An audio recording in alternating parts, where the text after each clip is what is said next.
Welcome to our October 21st zoning meeting. We will begin with introductions and we'll start with the city clerk.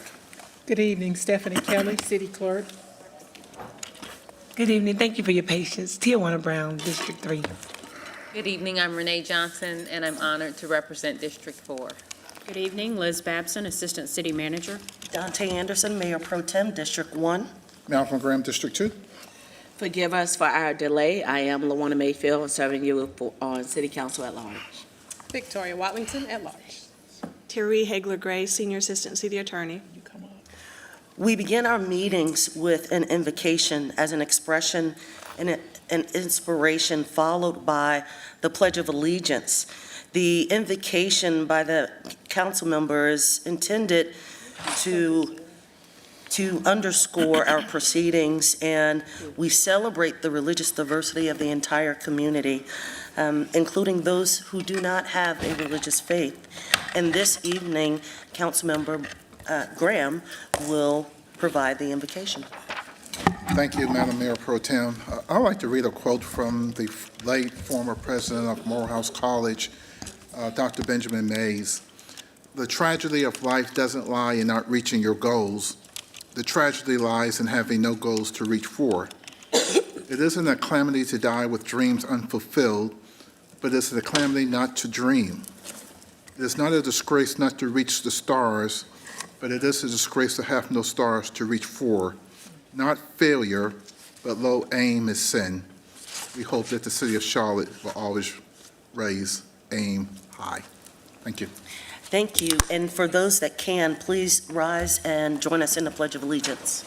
I pledge allegiance to the flag of the United States of America and to the republic for which it stands, one nation, under God, indivisible, with liberty and justice for all.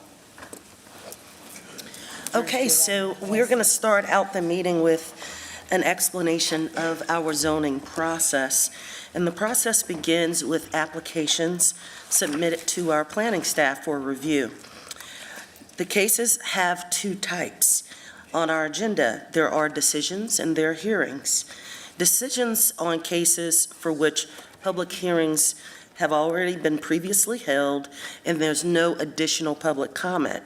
For hearings, anyone wishing to speak on a particular petition is asked to see our city clerk before the start of the hearing.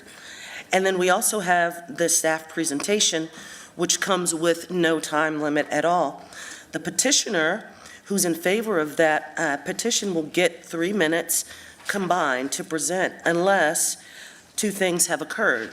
One is if there are oppositions signed up to speak against that petition, or if staff is in opposition, the petitioner gets 10 minutes, the opponent gets 10 minutes, and then the petitioner will get 2 minutes for a rebuttal. If there is no one opposed or signed up to speak, staff provides a short presentation and public hearings is closed, and the next public hearing will continue and will open.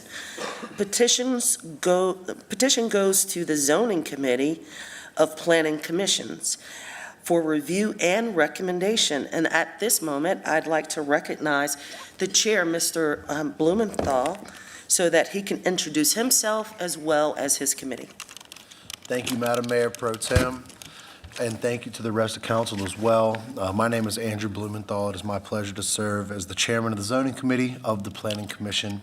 Allow me to introduce my fellow committee members. Starting on my left, we have Robin Stewart, Rick Winokur, Shauna Neely, Teresa McDonald, Clayton Seeley, and then to my right, Aaron Shaw.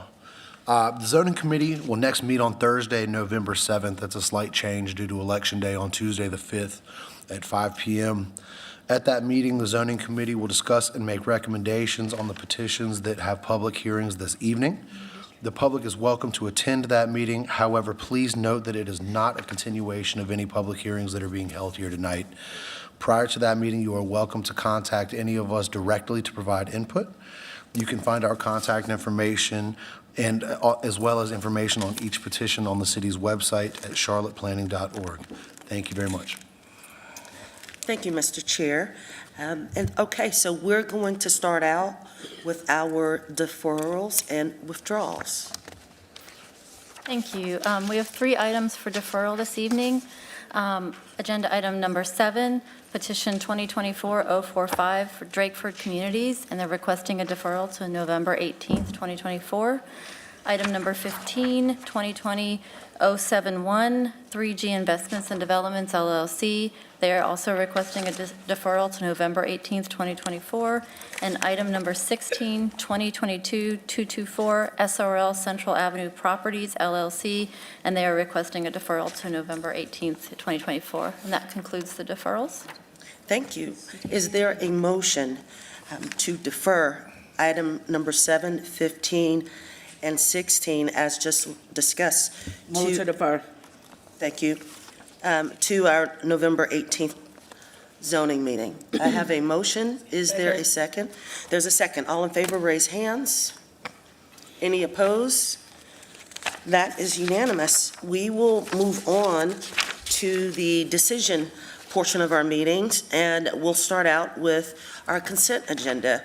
Rezoning petition items 3 through 14, with the exception of item 7, which is deferred, may be considered in one motion except for those items pulled by a council member. Please note that these petitions met the following criteria. They had no public opposition to the petition at the hearing.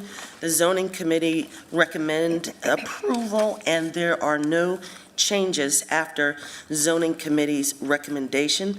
And finally, staff recommends approval. Are there any consent items council would like to pull for question, comment, or separate vote? Hearing none, may I have a motion, or is there a motion, to approve the following petitions and to adopt the zoning committee's statement of consistency for each of these petitions as they appear in our agenda as the council's own? And I will read each number of the following petitions. Petition number 2023-070, petition number 2024-006, petition number 2024-034, petition number 2024-037, petition number 2024-057, petition number 2024-63, 2024-066, 2024-068, 2024-070, 2024-071, and 2024-074. Is there a motion to approve those petitions and to adopt the zoning committee statement of consistency? So moved. Second. I have a motion and a second. All in favor, raise hands. Any opposed? That is unanimous. Okay. We will now move on to our decisions. Give me 1 second here.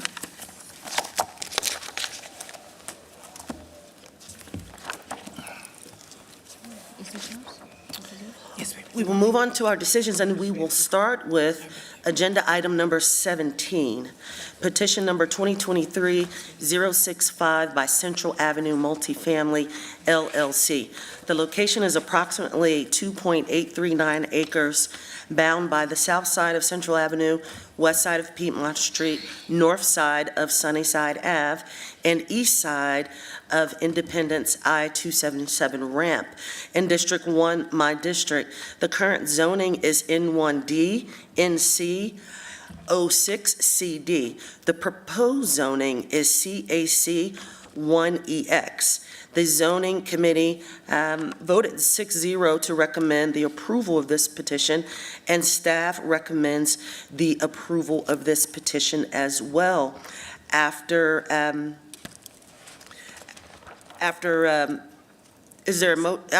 the staff's comments, we will then have open comment. Thank you. Yeah, I don't have any comments unless you have questions. Is there a motion to approve So moved. agenda item number 17? So moved. Is there a second? Second. Okay. Are there any comments? Ms. Mayfield? Thank you. 17. I guess this would be a question for staff because we all received a number of emails, but one of them was in response. Well, really, it could be a question for the district representative. Community reached out because at the last meeting, it was stated that you, as the district representative, Councilmember Anderson, would continue to reach out to the neighborhood as well as encourage this developer to reach out to the neighborhood. We received emails over the weekend stating that members of the community have not been able to have any conversations. It was noted that since the representatives have made no effort to speak with us, I was told by a member of the ECA's board that the representatives sent, meaning the petitioners, sent us, the community, the changes they were going to make and told the ECA that future conversations with the ECA would not be beneficial for them. Central Avenue Multifamily LLC, excuse me, has clearly not followed the directive of council, of which we did state from this body that there would be an expectation for continued communication. Also, in the email is noted, we maintain our opposition to the rezoning of the two M1 parcels on Sunnyside Avenue, the sole interest to the proposed development on Piedmont Street, and the developer's stance that the project meets the criteria for a CAC place type. One of the challenges is we have approved multiple projects in this immediate area, so residents have concerns and asking for council's help regarding re-examining to ensure that this project includes that the traffic signal or a creative alternative that allows for safe passage of people and vehicles into, through, and out of this unique, small-scale, and isolated piece of Elizabeth neighborhood. I was hoping that staff was going to share that there was some type of an amendment to the original proposal, but since that is not the case, I will not be supporting this project. Okay, thank you, Ms. Mayfield. I will respond to some of your comments, but I wanted to see if there were any additional comments on this particular petition.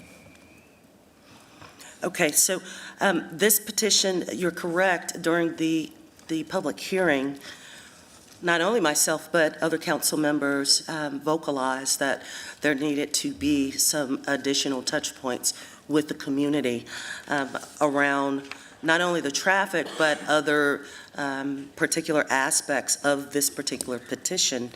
And I have been in conversation with the developer and the petitioner representation to ensure that that actually has occurred. And so I do have I believe it was shared with you all, but I'm not sure if it was, but there was a follow-up communication. There was actually multiple follow-up communications with an ECA board member, specifically the land use person, to discuss what the modifications have been based on the community input. So there are a variety of modifications that have been done. I can, they're in our packet, but I'll just highlight a few of them. One was the reduction exception for height from 85 feet to 70 feet. The decrease in units from 315 to 295, and the increase of commercial space, because it was conveyed that the community actually would like to have more commercial retail space to further underscore a 10-minute community. And so that was increased from 1,500 feet to 2,500 square feet. There was a doubling in the size of the plaza and the park, so on the Sunnyside and Piedmont area, from 250 feet to 1,500 square feet, because that's also a comment, a desire from the community as well. And there is, as a part of this, work here on this petition. There's a 16-foot path area that's will be created as a fitness loop for public use. And there's also an additional new public benefit for this development to be standard as a national green building standard, or relocating a sewer line. The issue with the sewer line is if things develop with cats, the movement of the sewer line will not have to be done. And so the petitioner and the developer worked to come up with a new community benefit for that. And so those were the modifications that have been made. I'm going to ask someone from CDOT to come up, because in addition to this, I think there are two aspects to this petition that have been challenged. I think the petitioner's done a good job of addressing these modifications, but there's two. One is, as we heard during the hearing and we've heard from the community, the density of traffic and congestion right there at that intersection, as well just along the Central Avenue corridor, to be honest with you, is a challenge. And so there was a request from the community to have a signal placed at the intersection. And CDOT, and the developer has agreed to pay for that signal, so there was commitment to the community from that aspect. However, CDOT, can you share your perspectives on this particular light signal? Sure. Jay Carpenter with CDOT. CDOT gets requests throughout the year for signal evaluations through our traffic safety group. This signal was evaluated in April of, I think, 2023 or 24. And this is a preliminary evaluation that's completed. At that time, the traffic volumes and crash data did not warrant signal installation. But as we've worked with the developer on this project, we've told them that we would consider a signal with the impact of the new development traffic, but we would need to see a signal warrant evaluation with analysis and the new development traffic. To this point, we haven't been able to review that, so the petitioners worked to include a note that they would build it once they're able to provide that data, and if the data does show the need, then they would build that signal. So, Thank you. So I understand that that's the process. However, it's a point of frustration for the community to not have that commitment as we approve this particular petition. So I want to just highlight, I understand that that's the process, but I think it would solve many, many questions and challenges as it relates to this petition if we were to be able to assure the community that that signal could be installed to the cost of the developer. So that's a challenge that I have. Are there any potential workarounds that we can do to address this community issue? I think it's important to note that we do have the process for signal evaluation, and there's good reasoning behind every portion of it. When it was evaluated previously, it was noted that signal installation would actually increase the average wait time for the side street because you have to time the signal with adjacent traffic signals, and currently there's enough gaps in traffic during the normal hours for users to turn from Piedmont. So, you know, the evaluation is done on whether we can support a crash reduction with the signal, whether we can reduce wait times and increase level of service for the users on the side street, and whether we impact the traveling public along Central Avenue, which is definitely a concern as well because of the congestion along the arterial. So it's a balance of those that we really need to see data on to evaluate fully, and want to make sure that we take into account all of those before making a decision. CDOT would like to see all that information prior to making that decision. I understand. In addition to not only this petition, but just that arterial, as you mentioned, there's just a lot of congestion and also density going up, and the ability for neighbors to be able to navigate safely in and out of the neighborhoods adjacent to Central Avenue is going to be critical on a go-forward basis. So we have to put more energy behind addressing a particular road diet for that area. And I have lots of ideas that I've discussed some with you, but have discussed others with neighbors and the representation along that corridor that I think we really need to activate on. The other particular challenge with the community outside of what I've laid out is there are two small parcels as a part of this overall rezoning that many in the neighborhood would like to remain as its existing zoning. And it's because they want the area proximate to the single-family neighborhood to be as close to that as possible, right? And so I have worked with the developer. We've had multiple conversations around how we could potentially achieve that. But that is still a point of concern, and we haven't quite gotten there yet. But I do want to ask staff, as we looked at the language for this petition, staff's overview and assessment is that this petition is both consistent and inconsistent, right? And so I'd love for you all to just shed light on why that is so. Sure. The majority of it's, if you will, it's a block, right? Central, Piedmont, and Sunnyside. The majority of that block is already zoned or has a place type of activity center. So in that area, this proposal is consistent. As you mentioned, there are two small parcels that are at the corner of Piedmont and Sunnyside. Those are in the neighborhood 1 place type, and so they are inconsistent with the proposal, and with approval of this petition would change the place type. I would note that, like, from a holistic perspective, staff took a look at this and felt that leaving those two small parcels out of the proposal probably would not be the best outcome for those parcels as you go on.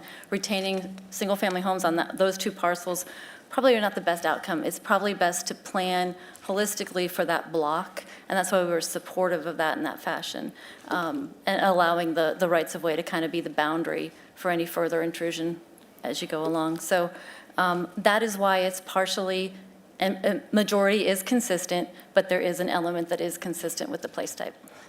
Yes, so you and I have discussed this, but it's still confusing, right? It's confusing to the neighbors. It's even confusing to some of the petitioners as well, how it can be both and. And so, you know, given these issues around this current petition, and listen, I understand with the trip generation of this proposed petition, the trips actually would be a reduction of what is currently zoned.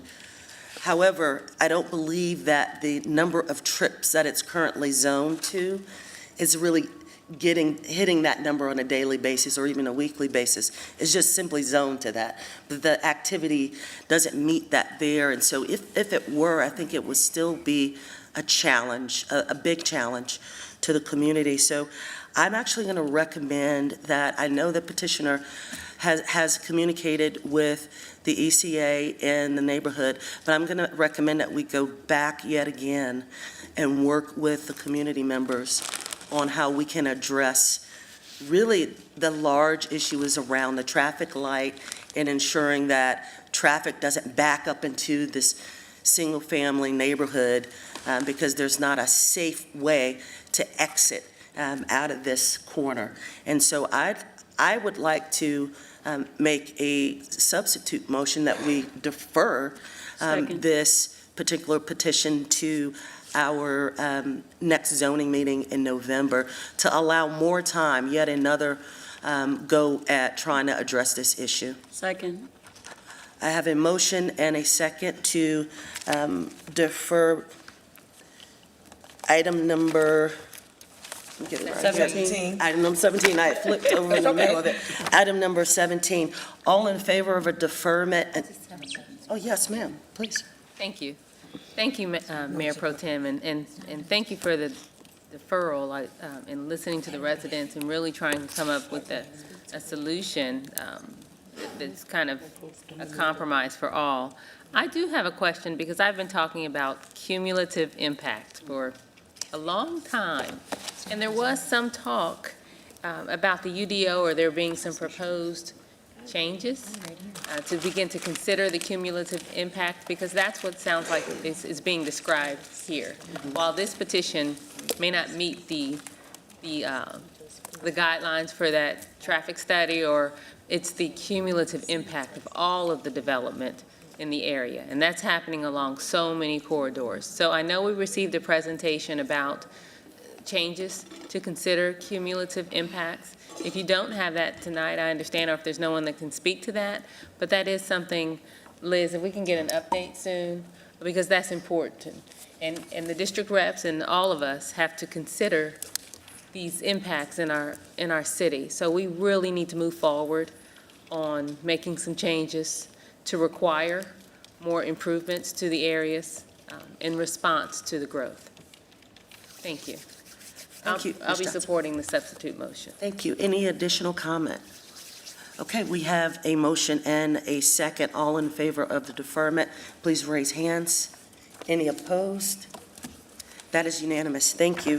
We'll move on to agenda item number 18, petition number 2024-008 by Bank OZK. The location is approximately .776 acres, located at the northeast intersection of South Boulevard and Starmont Cove Lane, east of England Street in District 6, Mr. Bakari's district. The current zoning is TOD-TR. Proposed zoning is CGCD. The zoning committee voted 5-1 to recommend the approval of this petition, and staff does not recommend the approval of this petition. Is there a motion to approve? Move to approve petition. Second. 2024-008. Second. Excuse me. Hang- There were But- changes. I think you'll need to address the Okay, hang changes. on. Speak to it Wonderful. after the motion. Can you address the changes that have been made? Sure, absolutely. So there was one minor change that was made after the zoning committee, and that was to indicate a prominent entrance on the Starmount Cove facing facade, which is a requirement of the UDO. Staff does not believe these changes warrant additional review by the zoning committee. Okay, so I believe, I have a question. are those all the changes, or are there? That concludes the changes. Okay, wonderful. So I believe we have to vote on whether we want to send this back Correct. to zoning committee before we have comment. So, But staff usually tells us whether or not they feel like it's something that needs to warrant to go back or not. Yeah, hang on. Hang on, Okay, thank you. yes. Yes, as I mentioned, we believe these changes are minor, and they do not warrant additional review by the zoning committee. Okay, so is there a motion to not send this item, agenda item number 18, back to the zoning committee? So move. Second. All right, all in favor of not sending back, raise hands. Any opposed? Okay, that is unanimous. Now, do we have a motion to approve this item? We And did. second already. A motion and a second. Excellent. Any comment on this particular petition? I would like to say that Mr. Bakari could not be here this evening, but he did pass on to myself and I believe others his position on this particular petition. Thank you. I saw Ms. Ajmira, and then, I don't have anything. Yes, thank you. So my question is for staff. As a result of the change, that was a minor change that was made, does your position change in support of this petition? Thank you. No, it did not change our recommendation for this So petition. could you tell us what is the, I understand this does not, this is not consistent with the policy map. Is that the reasoning for not having supported this rezoning petition? Sure, I can expand a little bit on that. It really does come down to a policy issue.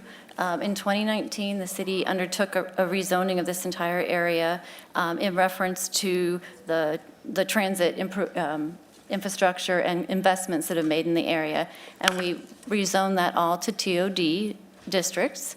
In order to facilitate the drive-through facility that this bank needs, they need to request the CG zone.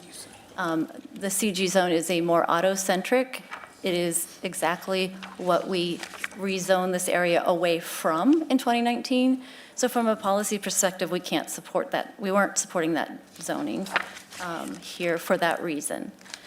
You could do a bank without a drive-through in the current zone, but with the drive-through facility, as their UDO is written today, you would need that CG zoning, and that's the reason why we aren't supporting it.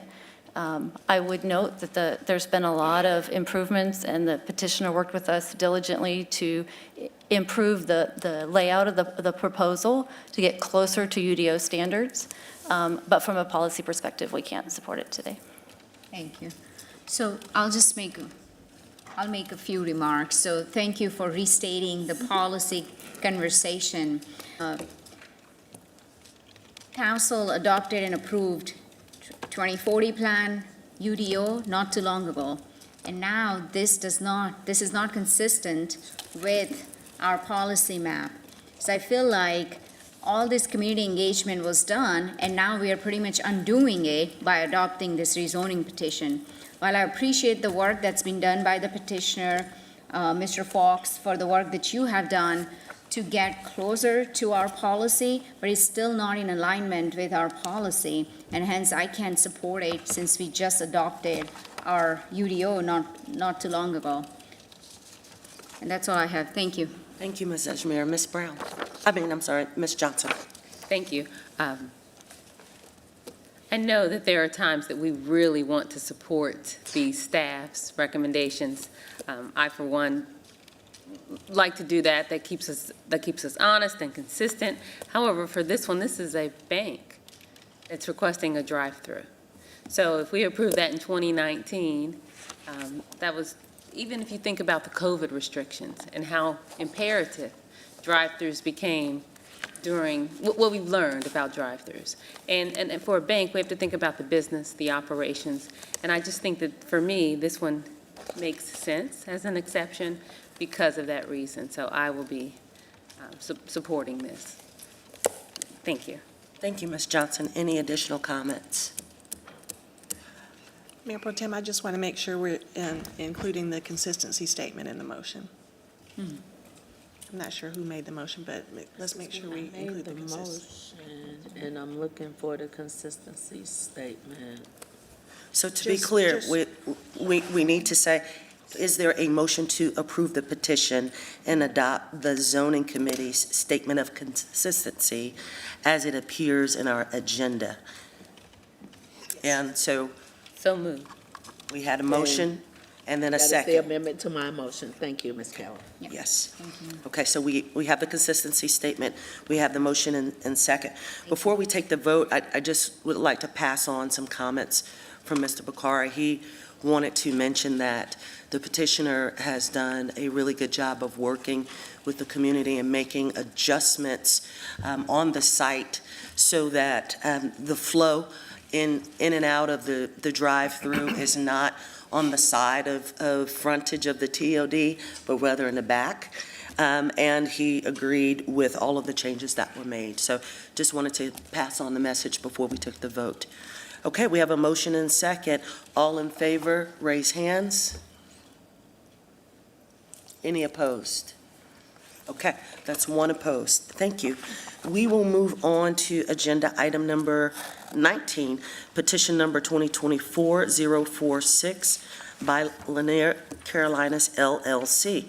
The location is 26.17 acres located on the west side of Beatties Ford Road and north side of Kidd Lane, south of Miranda Road, in the ETJ, closest to District 2, Ms. Leake's district on the Board of County Commissioners, and closest to District 2, Mr. Graham, and District 4, Ms. Johnson's district.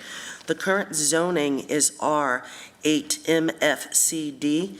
Proposed zoning is N1ACD.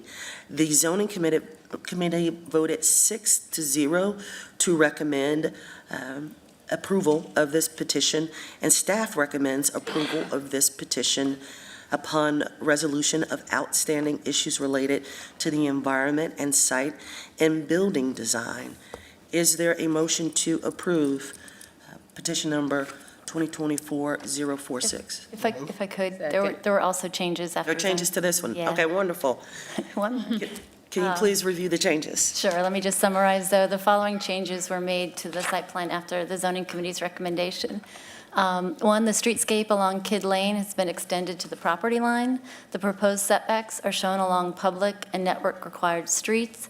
A tree survey was submitted, and conditional notes have been updated to reference the compact development option under the N1A zoning district. Staff believes these changes are minor and do not warrant additional review by the zoning committee. Excellent, thank you. Is there a motion to accept the changes and not send back to the zoning committee? Second. There's a motion and a second. All in favor of not sending back to zoning, raise hands. Anyone opposed?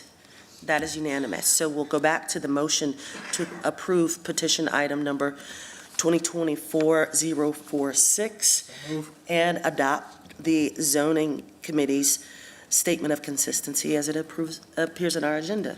I have a motion. Second. There's a second. Thank you. Any comment?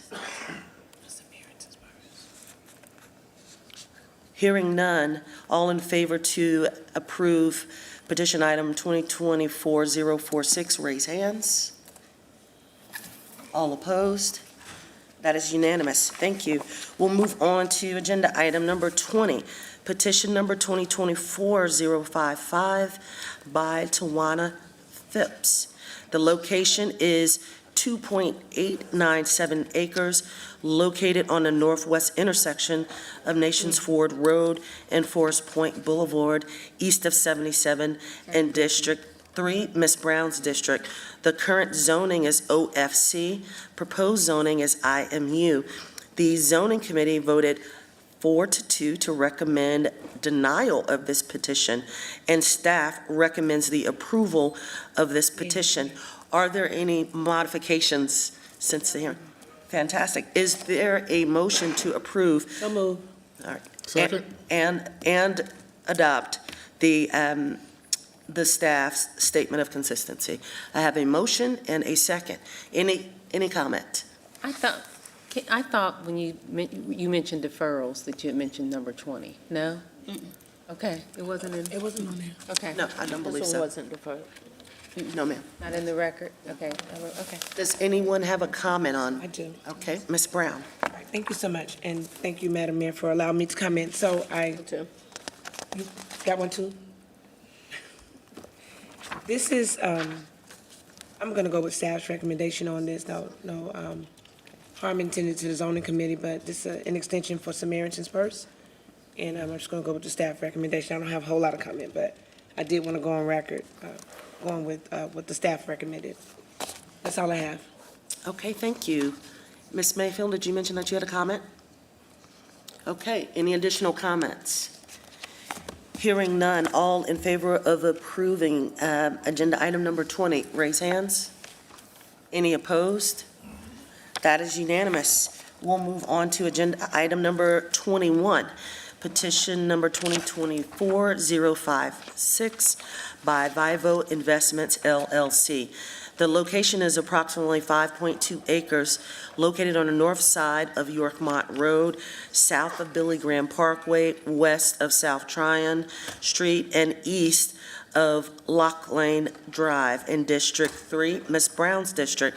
The current zoning is O15CD. Proposed zoning is N2BCD.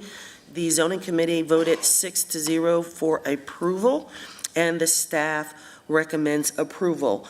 There are no additional changes, so is there a motion to approve petition item number 2024-056? So move. Second. And adopt the zoning committee's statement of consistency. There is a motion and a second. Any comment? I do have comment. Ms. Brown?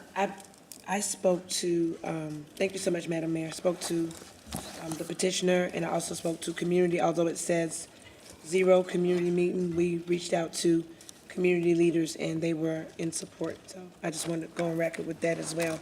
Although it says 0 online meeting, we reached out to them individually for their input on this petition. Okay, thank you. Any additional comment? Hearing none, all in favor of item number 21, please raise hands. Any opposed? That is unanimous. We'll move on to agenda item number 22, petition number 2024-060 by Dream Key Partners. The location is 4.36 acres, located on the southwest intersection of West Rocky Road and Old Concord Road, north of Torrance Grove Church Road in District 4, Ms. Johnson's district. Current zoning is in 1A and in 2B. Proposed zoning is in 2A/CD.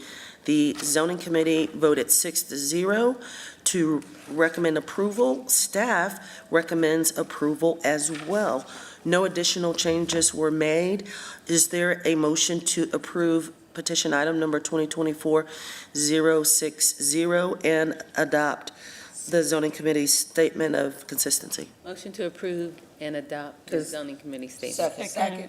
I have a motion and a second. Any comments? Ms. Johnson and then Ms. Mayfield. Well, do you want to close it out? as a Okay, Ms. Mayfield Thank and then Ms. you, Johnson. Pro Tem.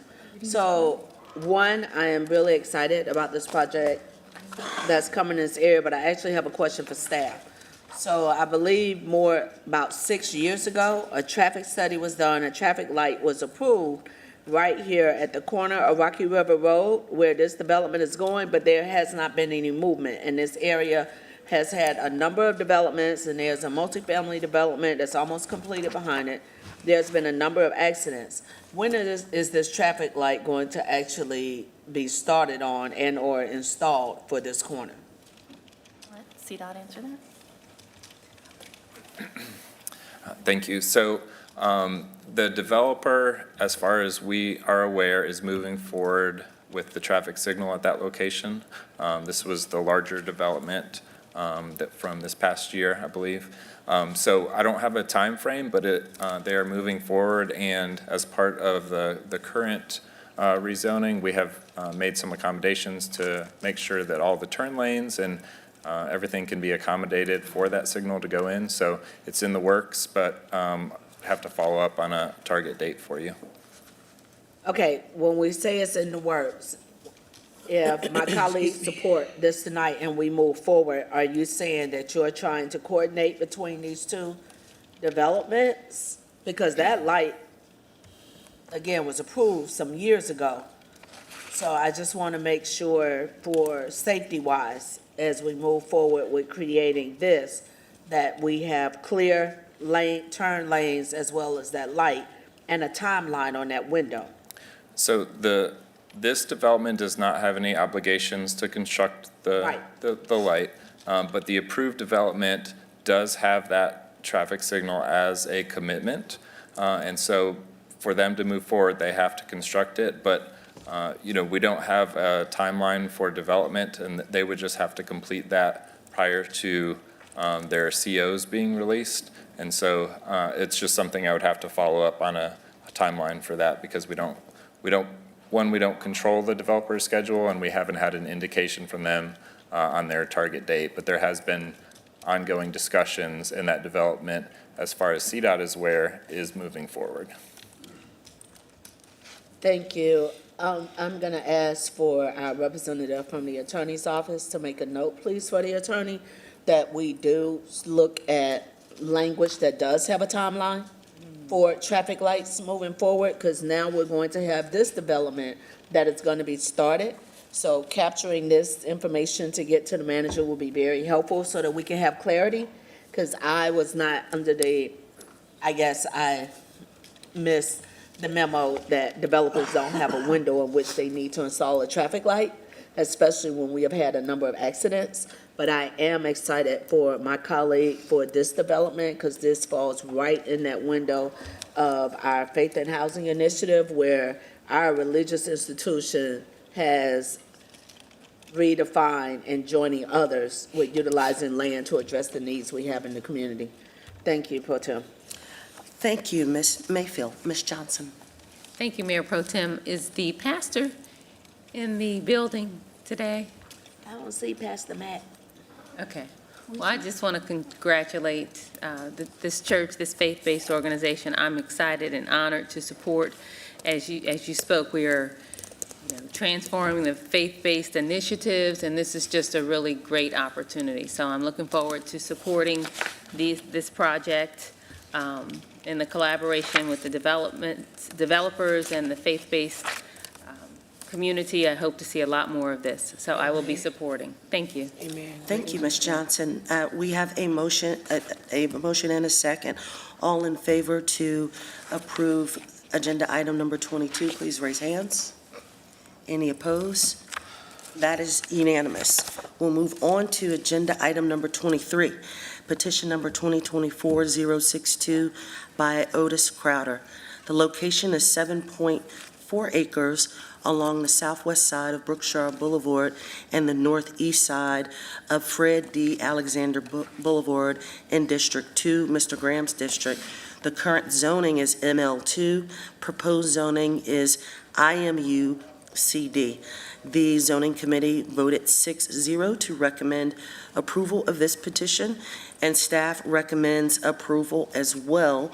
There were some modifications made since the hearing. I would like for you to review them, please. Sure, thank you. The following changes were made after the zoning committee's recommendation.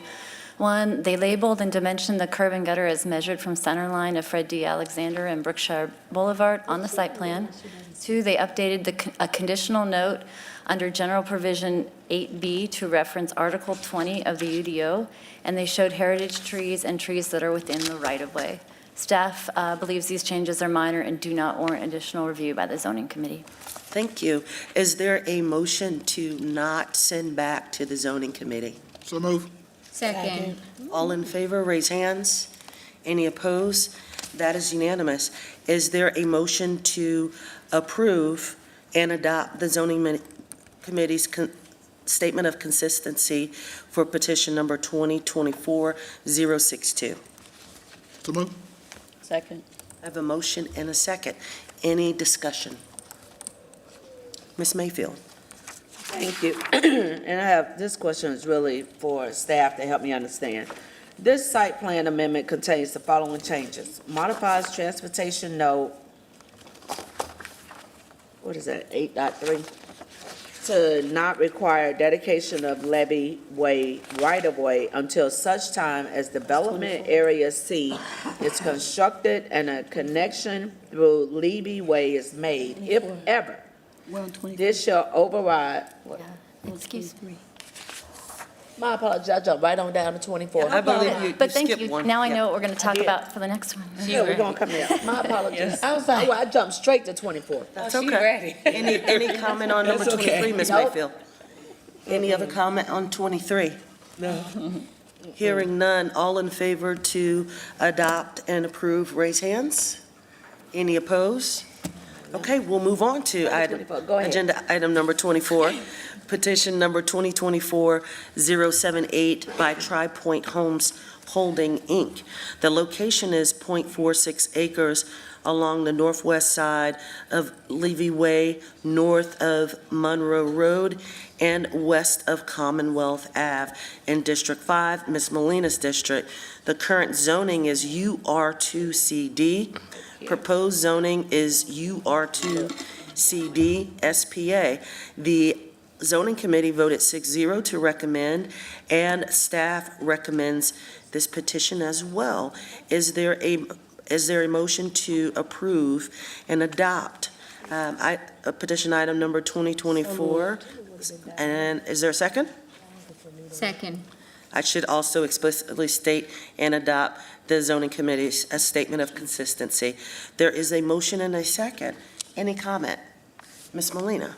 Thank you, Madam Mayor Pro Tem. And colleagues, I know that you'll recall, I hope you recall, I sent you an email. And I went into as much detail as I could, providing the details around this particular petition. Basically, what we're talking about is amending something that was existing because there was an understanding that there would be a road from an existing dead end over to a neighborhood. I even included pictures. It's kind of like an embankment with water, and this was an extremely narrow way. So basically what staff, if I'm not mistaken, is asking that we actually keep it as it is, basically to maintain the amendment and the integrity of that area, because it can barely, when I went in to look at it myself, I couldn't even make a 3-point turn to get out of the street. I literally backed my car up to a side street and turned around and left. That's how narrow the street is. And so it is absolutely, positively, in no way conducive to throughway traffic. And so that's why I took the video and sent the pictures and went to go see it myself. And there was a large community showing. Everyone on that street showed up just for a community meeting, to express their, concern. And it's a very valid concern. And so my motion is to approve the amendment that staff recommends, because this area is just not conducive. I agree with the previous representative, Matt Newton.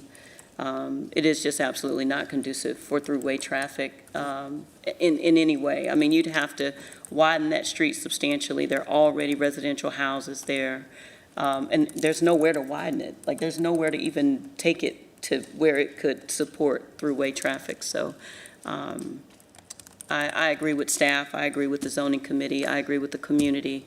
And, the community members, if you're watching, thank you for reaching out to my colleagues and expressing your sentiment. That goes a long way. And thank you for taking the time to come out and meet with me. So, colleagues, I ask that you support me in recommending that we tie this up so that, Tri-Point Homes on the other side of this creek can move on with their petition. Okay. For you? Sure. Thank you, Ms. Molina. Any additional comments? Hearing none. All in favor to adopt and approve, please raise hands.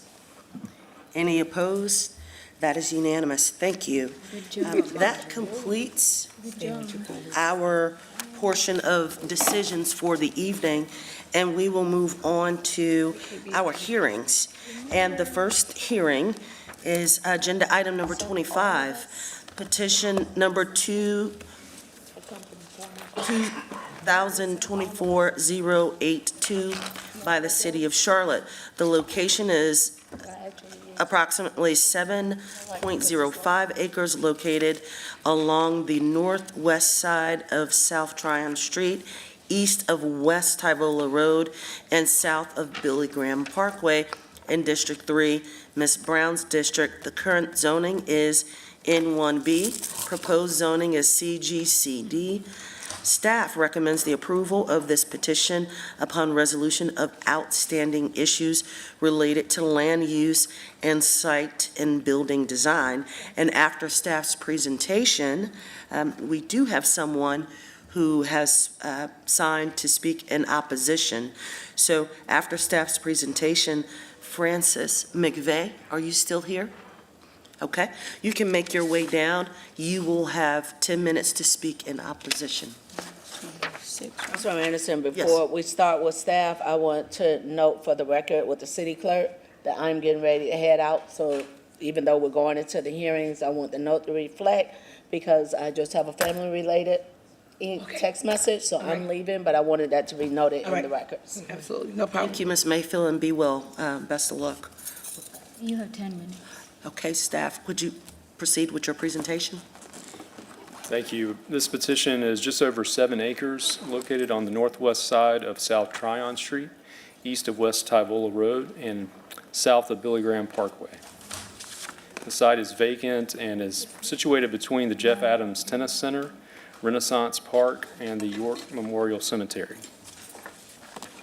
Current zoning is N1B. Proposed zoning is CGCD. Sorry? The 2040 policy map recommends parks and preserves place type. You don't need any. This is a Tier 1 rezoning with development standards but no site plan. The development standards specify that the use is limited to animal shelter, animal care facility, and accessory uses as permitted in the CG zoning district. Commits to providing a minimum 25-foot Class B landscape yard with 6 feet tall opaque fence along the southwestern property boundary and a 10-foot Class A landscape yard, including 6-foot opaque fence along the northeastern property boundary. States that the outdoor exercise area will be located towards the northeastern property boundary to lessen impacts to the adjacent tennis courts. Staff recommends approval of this petition upon resolution of an outstanding issue related to site and building design. It is inconsistent with the policy map recommendation for parks and preserves place type. However, the petition would provide relief for Charlotte-Mecklenburg Animal Care and Control, which needs additional space for sheltering and rehousing animals. The development standards accompanying the petition limit the uses specifically to animal shelter, animal care facility, and accessory uses. The petition commits to providing a 25-foot Class B landscape yard with 6-foot opaque fence, which exceeds ordinance requirements along the southwestern property line to mitigate impacts to Jeff Adams Tennis Center. Additionally, the petition commits to locating the exterior exercise area in the northeastern corner of the site, opposite from the tennis courts. While the proposal is inconsistent with policy map recommendation, the petition would address a specific community need on property owned by the city. I'll be happy to take any questions following the petitioner's comments as well as comments from the public. Thank you. Is there a representation from Housing and Neighborhood Services who would like to present in addition to what's been presented?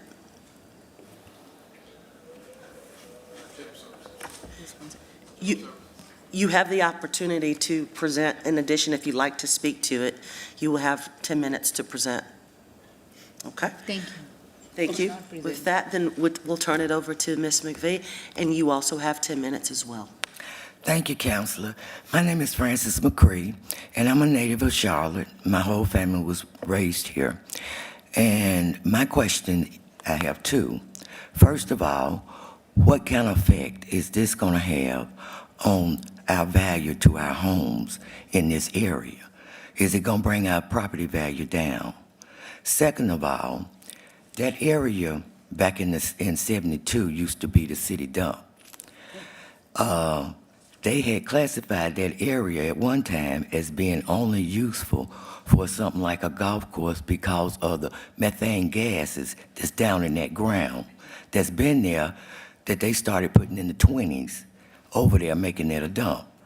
Now, how is that going to affect? Some years ago, somebody came through and lit a match, and they had a blow up over there. So I questioned them about how deep did they go down in that ground to test that soil, because that was the city dump. And that was in 72, which ain't but 50-some years ago. And that stuff, everything back then, they was experimenting with all kind of stuff, and that's where all the landfill went to. I have those concerns about that land over there and the neighborhood around us. Okay, thank you.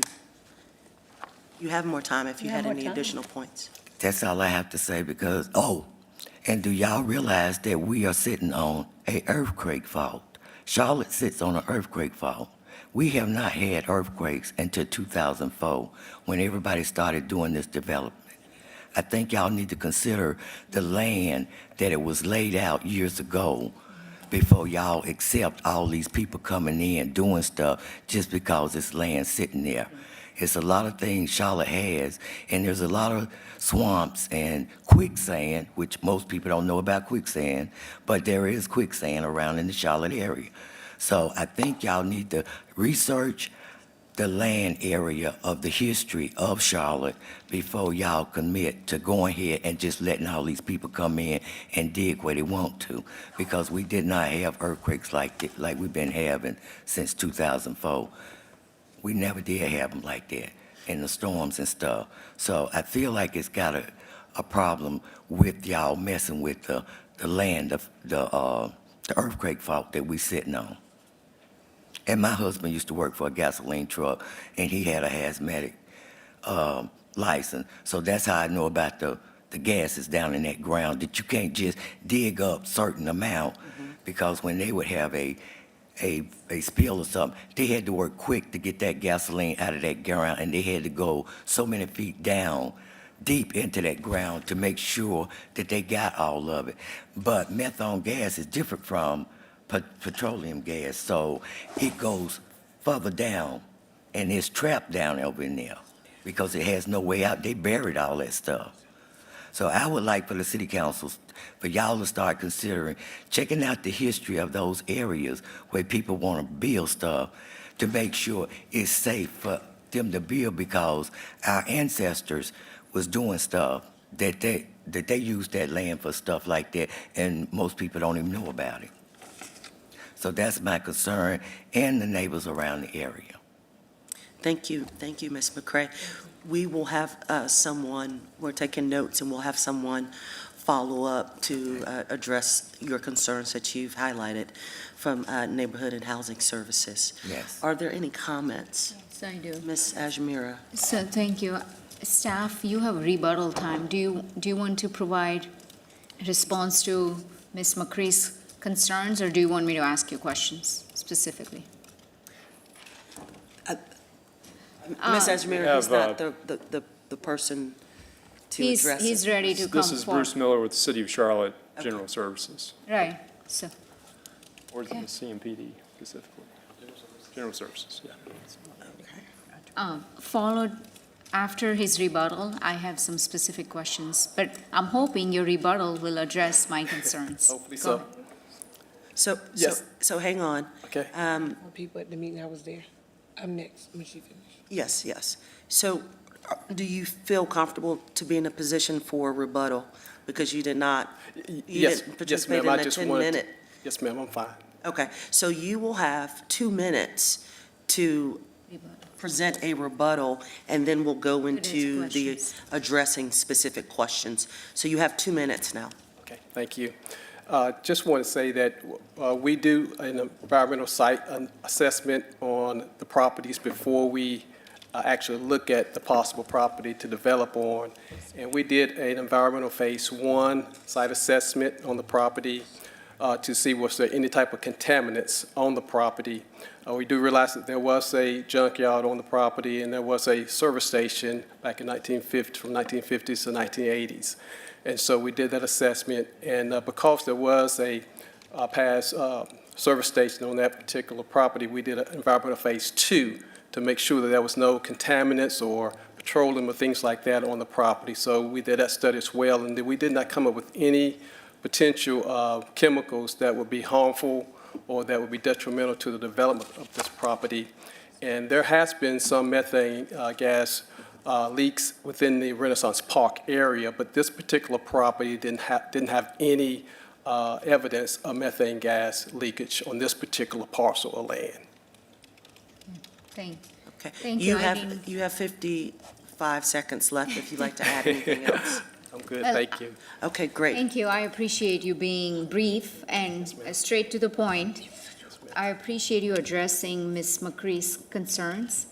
Ms. McCree, thank you for coming out to speak and telling us about the history of this site, which many of us were not aware of. I know, and neither was they. I appreciate that.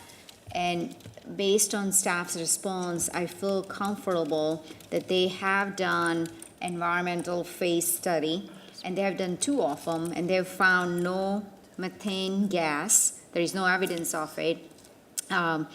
Is there a report that you can share with Ms. McCree? Yes, ma'am, that's the reports that I can provide for her. And I know that Ms. McCree's turn to speak has passed, so if you can have a meeting one-on-one with Ms. McCree and any of her neighbors if they have questions or concerns, because these are some valid concerns, especially because they have lived in this neighborhood for a long time. So some of the concerns around contaminants, we got to make sure that they are being addressed.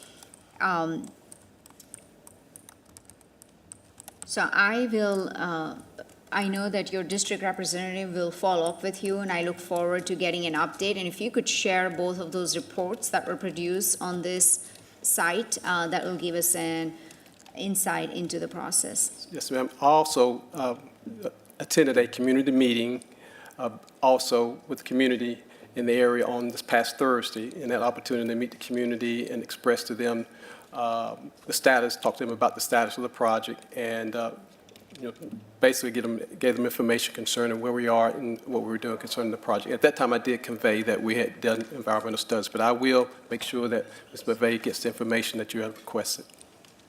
Thank you so much. I do know that the animal care and control facility it's something that the community has been asking for a long time.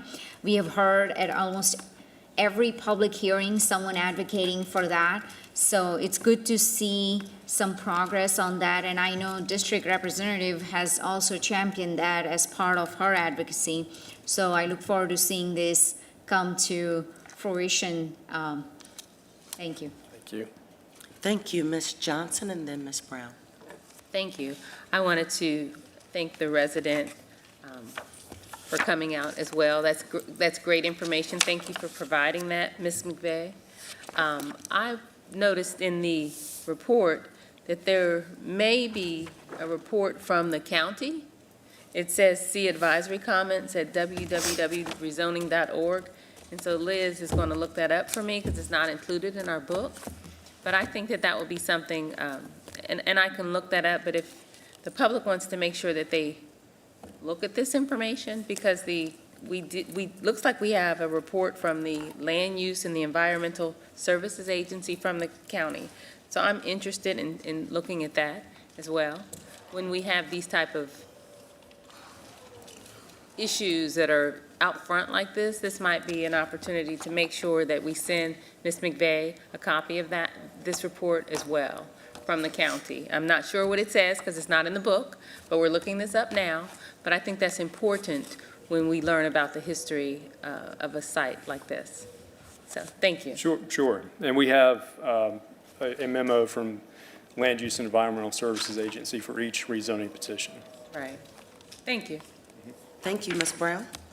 Yes, thank you so much, Madam Mayor. So, yeah, there is an extensive history with the animal shelter, and I have championed this project. I've spoken to a lot of community members, been engaged, heavily engaged. There is some opposition. There's some strong opposition from some community members. The meeting that I attended was one of the highest meetings that I've seen in a long time. Over 100 and something members attended that meeting. Initially, I know it's 94 in the book, but it was 100 and something community members that were concerned and wanted to express their concerns, some for, some against. I would like to definitely have a copy of that report and also bring to the dais and for the record that I had spoken to a couple of community members that had concerns, and I plan to meet with them. They had the same concerns that what's her name? McCree, Ms. Frances McCree. Ms. Francis, I don't know if I can pronounce the last name for the record. Ms. Francis had just spoken to staff. So I'll be interested in getting that report so I can give them that feedback, because I'm going to congregate with them and see what their other concerns are. But this is something that I look forward to supporting, that we can work it out and make sure that we get the information out, be transparent with the community, intentional and upfront about what our concerns are, and address them accordingly and appropriately, what their concerns are, and address them accordingly and appropriately. So I do appreciate you giving us that feedback. We want to make sure that we are doing that and being very intentional with the community. They're very, very active and engaged in this area, and so as their constituent representative, I want to make sure that we're all singing the same tune and that we're on common ground when we move forward. So that's all I have. Thank you so much. Thank you, Ms. Brown. If there aren't any other comments, is there a motion to close the public hearing? So Motion to moved. close. Second. Motion and second. All in favor, raise hands. That is unanimous. Thank you. We'll move on to agenda item number 26, petition number 2024-0883 by the City of Charlotte, approximately .324 acres located along the north side of Parkwood Ave and the east side of Pegram Street, and approximately .197 acres along the west side of Pegram, south of Parkwood Ave, and District 1, my district. The current zoning is UR3CD and CG. The proposed zoning is N2A. Staff recommends the approval of this petition, and after staff's presentation, Miles Vane and Ronald Mason will have 10 minutes to speak in the affirmative, and Brandon Gary and Doug Faust, are you present? Mr. Faust and Mr. Gary, you will have 2 minutes as well, and then the petitioner will have 2 minutes, 10 minutes, and then the petitioner will have 2 minutes for rebuttal. Thank you. Thank you. This site is made up of 2 parcels. One parcel is along that north side of Parkwood Avenue, along the east side of Pegram Street, and the second southern parcel is along the west side of Pegram Street, just south of Parkwood Avenue. This is situated in the broader Belmont neighborhood, in an area where we're seeing more densification in terms of our residential uses, as well as a diversification of entitled uses to include especially commercial, institutional, and arranged uses. This northern parcel, the northern parcel of the petition is zoned general commercial, and the southern parcel is currently zoned urban residential 3 conditional, and that's as a result of a 2020 rezoning for that southern parcel, as well as the site that's located at the corner of Parkwood Avenue and Pegram Street, just to the north of this southern parcel. The request is to take these 2 parcels to neighborhood 2A, a zoning district that would allow for single-family, multifamily, and limited commercial uses. This request is consistent with the policy map's recommendation for neighborhood 2 on the southern parcel, but it's inconsistent with the neighborhood 1 place type recommendation along that northern parcel. This is a conventional petition, so there's no associated site plan.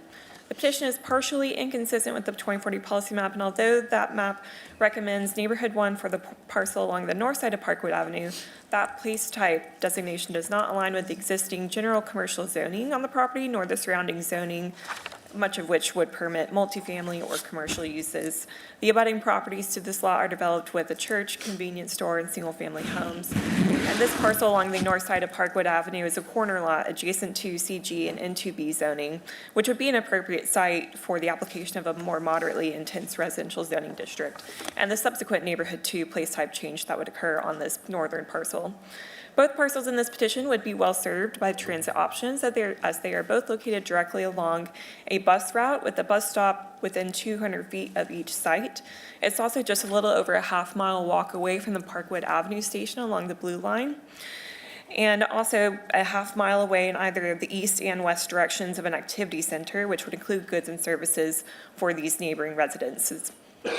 There's no associated site plan. There are no outstanding issues at this time. Staff recommends approval of the petition, and I'll take any questions following petitioner and public comment. Thank you. Mr. Vaughn or Mr. Mason, are you present? Excellent. As you come down to the podium, you will have 10 minutes to present. Madam Mayor Pro Tem, council members, staff, and zoning committee members, good evening. My name is Miles Vaughn. I am the Strategic Partnership Manager for the City's Department of Housing and Neighborhood Services. This evening, though, I'm donning a petitioner's cap, and that's the lens within which I will share with you our thoughts on this initiative and this rezoning petition. You may recall that the Nest Commission, one of the recommendations made by the Nest Commission was that of utilizing accessory dwelling units as a means of addressing the city's affordable housing needs there. And that recommendation is based upon a couple of fundamental references there, one of which is it enables us to sort of check 2 boxes. One box is by renting out that accessory dwelling unit to a low to moderate income household, we're addressing the dire need for affordable housing. The other box that enables us to check is that with this pilot that we're launching If the home, the primary residence, is owned by a low to moderate income household, they will share in the rental income generated by the accessory dwelling unit, thus enabling them to have an economic mobility pathway. Right now, the pilot consists of 7 sites that we're preliminarily approved there. 2 of those sites are owned by existing low to moderate income households. Another 2 of the sites are owned by an owner investor who currently has a primary residence that's being rented out to a low to moderate income household. And the remaining 3 sites are sites that are city-owned sites on which we plan to build both a brand-new primary residence as well as the accessory dwelling unit. The intent is to sell the primary residence as well as the accessory dwelling unit to a low to moderate income household. That's a household at 80% of the area median income or less.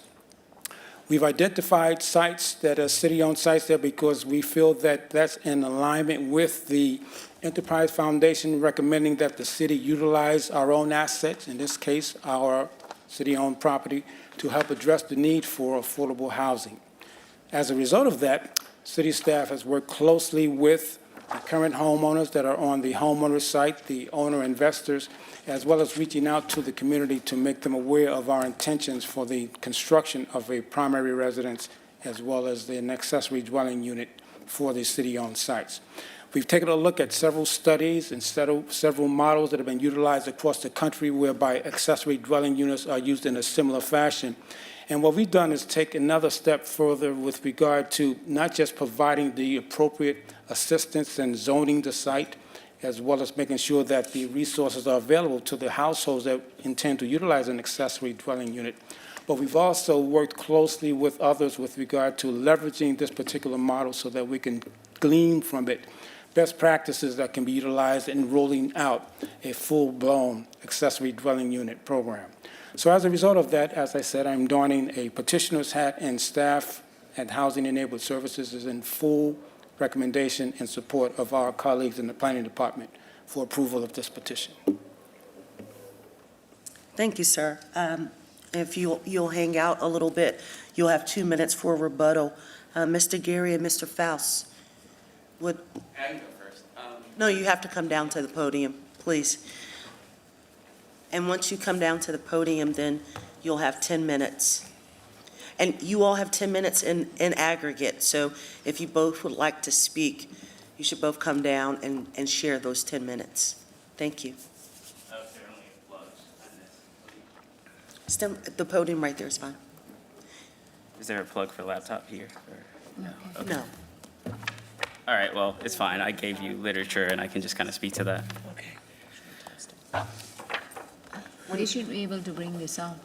Yeah, because I didn't think that I could present. He did. I don't send believe it. that there's a plug there. Is there a plug? No, I mean, they should have it up there, if they had a copy. Right here.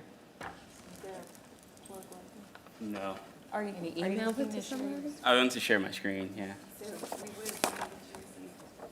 Oh, it's okay. Yeah, it's fine. I don't want to take Are up too these much time. printouts? Do you Yeah, have you can take the printouts? printout, yeah. Okay, we have the printouts. Go right ahead. Perfect. So, hi, council people. Thank you for hearing me. I didn't realize I was going to have 10 minutes, but I do want to preface this with, I've been to 87 countries. I currently live between here and Germany. I've seen a lot of equitable development. I currently work at Microsoft. I started the HBCU outreach program for mentoring college kids because we would only go to, Ivy League universities, and that just seemed unjust. So I heavily believe in affordable housing and equity, but I think we could do better with the people who already exist. So thank you for this opportunity to speak. I want to start by saying that, everything I just said about traveling and seeing development, I think decisions that we make today would be critical for tomorrow. I believe in necessity for affordable housing. I also believe in making holistic decisions that are both diverse and equitable for all neighborhoods in the city. Also, keep Belmont flat. I'd like to focus my time on feasibility, land use, and how the not-so-Gastonia neighborhood of Belmont in the city of Charlotte has evolved. This neighborhood has progressed from a time where unjust legislation was passed via the Red Line District, which was at the time of the government experiment that resulted in people succumbing to generations of renting. After that, Habitat for Humanity and government-assisted living began popping up, to which unfortunately crime became a problem. I spoke with Belmont Police, or the police in Belmont, and they told me that it went from a priority 7 neighborhood and policing to now priority 1. We're now at a point where private citizens and developers have revived this neighborhood to the point where both the old and new fabric collaborate to maintain and continue to improve it, currently without government intervention. Today, we have another government experiment, and we don't understand how, if it doesn't work, how it'll be cleaned up. And I think it will leave people worse off where they started than where they started. Affordable housing is not just the home, but it's taxes, maintenance, and being able to budget for life's mishaps. This includes having access to walkable businesses, transportation, and external factors that make living affordable. They address transportation, but I'll get to the business part. Lastly, several people agree that the government should be investing in the problems that already exist amongst our beloved neighbors, such as those displaced by gentrification, which has been a result of the free market. Though gentrification is a demonized term, it has made the neighborhood safer, and we should be focusing on those who need assistance to maintain their current livelihood in a neighborhood that they've watched and waited to flourish after experiencing the 15 years of a government experiment. Now to the land use. The halcyon days of Belmont made it the first resort for government experiments. Today, Belmont is no longer the best location and beckons for commercial. When comparing land use to other neighborhoods, Belmont is buses only. Sure, you can walk to it's mainly buses, but sure, you can walk to the train station, but if you can't walk, then you'll have to wait for those buses. I've toured the other neighborhoods. To get to local bus and train in Villa Heights, it takes less time. It's a 4-minute walk. NOTA, obviously you guys just built a really modern train station, and it looks fantastic. Also less of a walk. Plaza Midwood only has local train, but still you can get to downtown, local breweries, Domino's Pizza, so on and so forth. South End, being the best location for affordable housing, has buses and trains that run all throughout it. Percent of land use for affordable housing currently in Belmont, showing the history, just looking at the data, we're 15% of affordable housing by land use.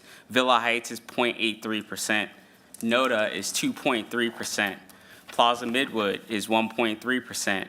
South End is 1.4%, which also has the most commercial and opportunistic availability for restaurant access, where people can have affordable housing and their children can go to work to supplement income as well. Percent of land used for commercial, 1%. Villa Heights, 3%. NOTA, 5%. Plaza Midwood, 3%. South End, 10%. So the takeaway from that is we have the least amount available commercial and walkable entertainment in Belmont.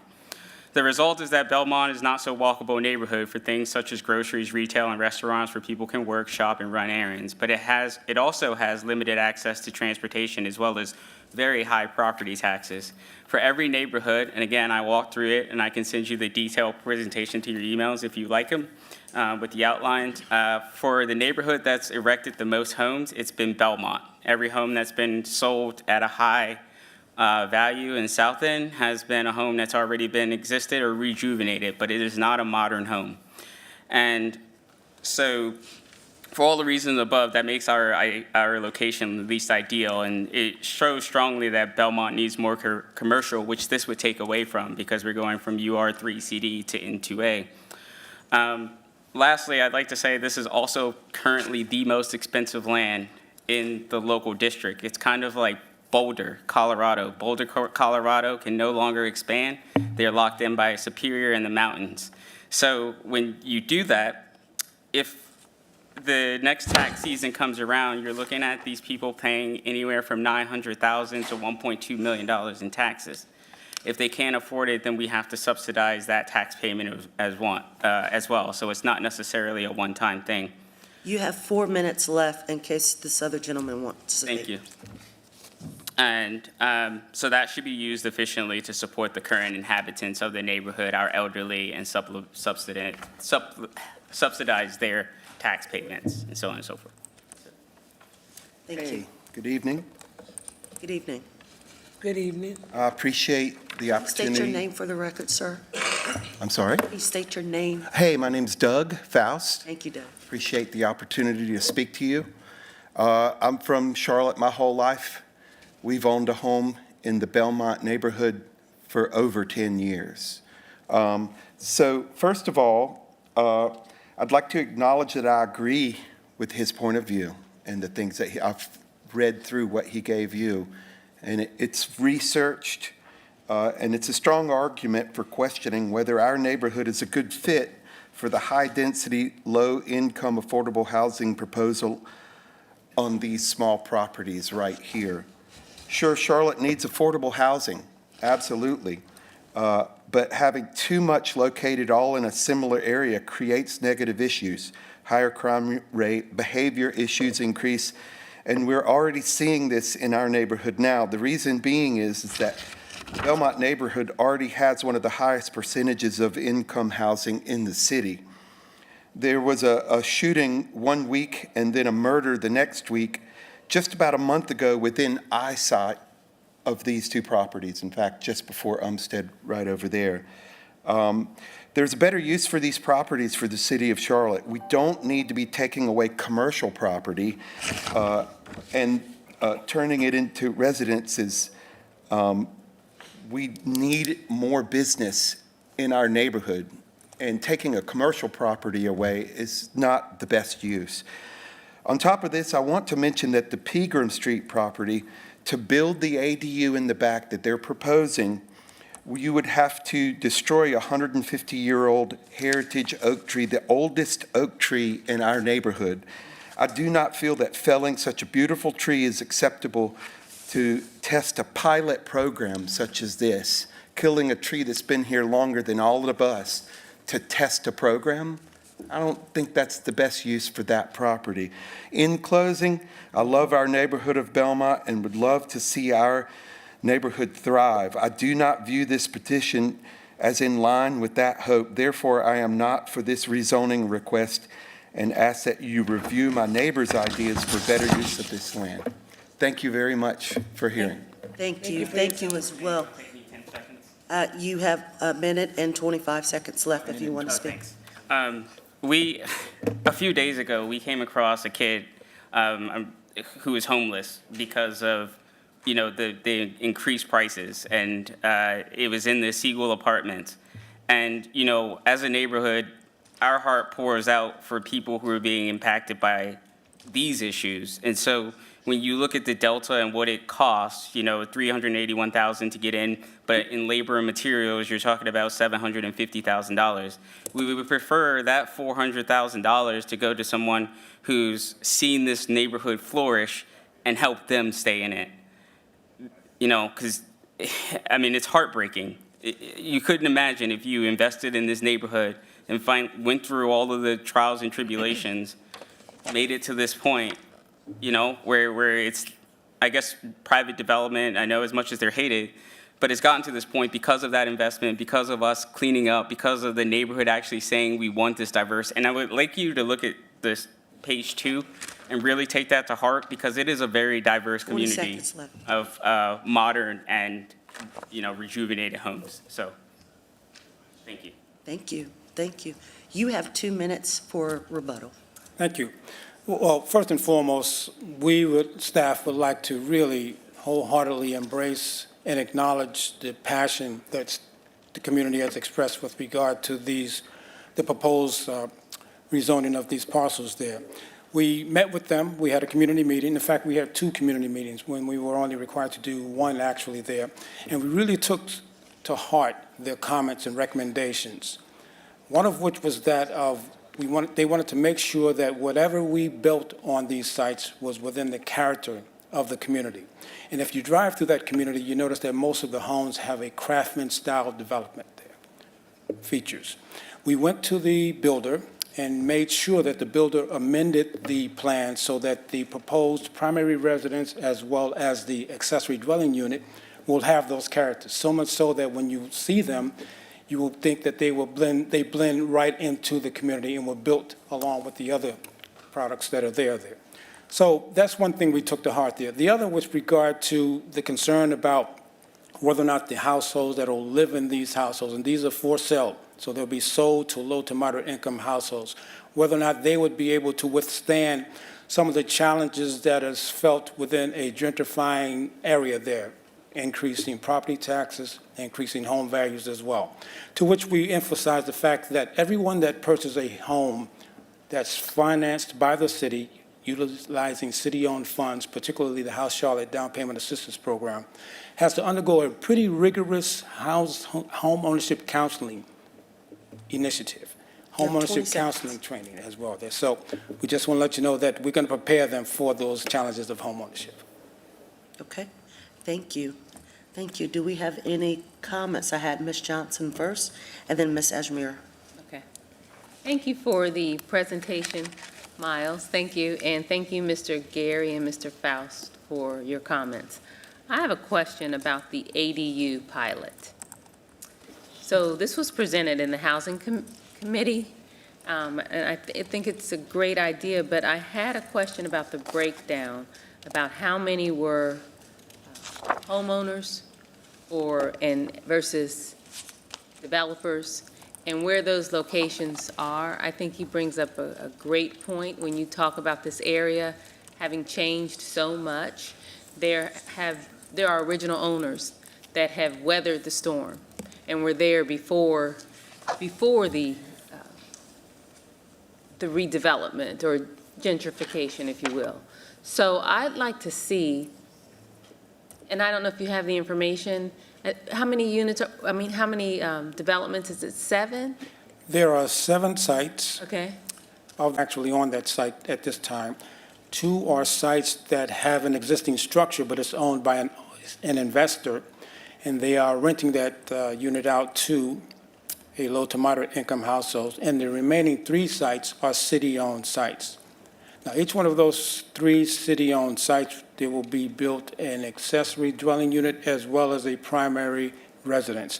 And the intent, by partnering with the local community-based organizations, would be that of giving those residents that have historically lived in the area or would like to move into the area, be given consideration with regard to the vetting process for selecting who actually purchases the primary residence. So when you say local community organizations are going to be the developer of the 3 city-owned properties? No, they won't be the developer, but they will partner with the city in terms of identifying and vetting potential buyers of the accessory dwelling unit and the primary residence. So one of the things I want to consider from an equitable viewpoint is in this city, it's a thriving city, but it's a city where the rich get richer, right? And so we want to offer opportunities from an equitable perspective.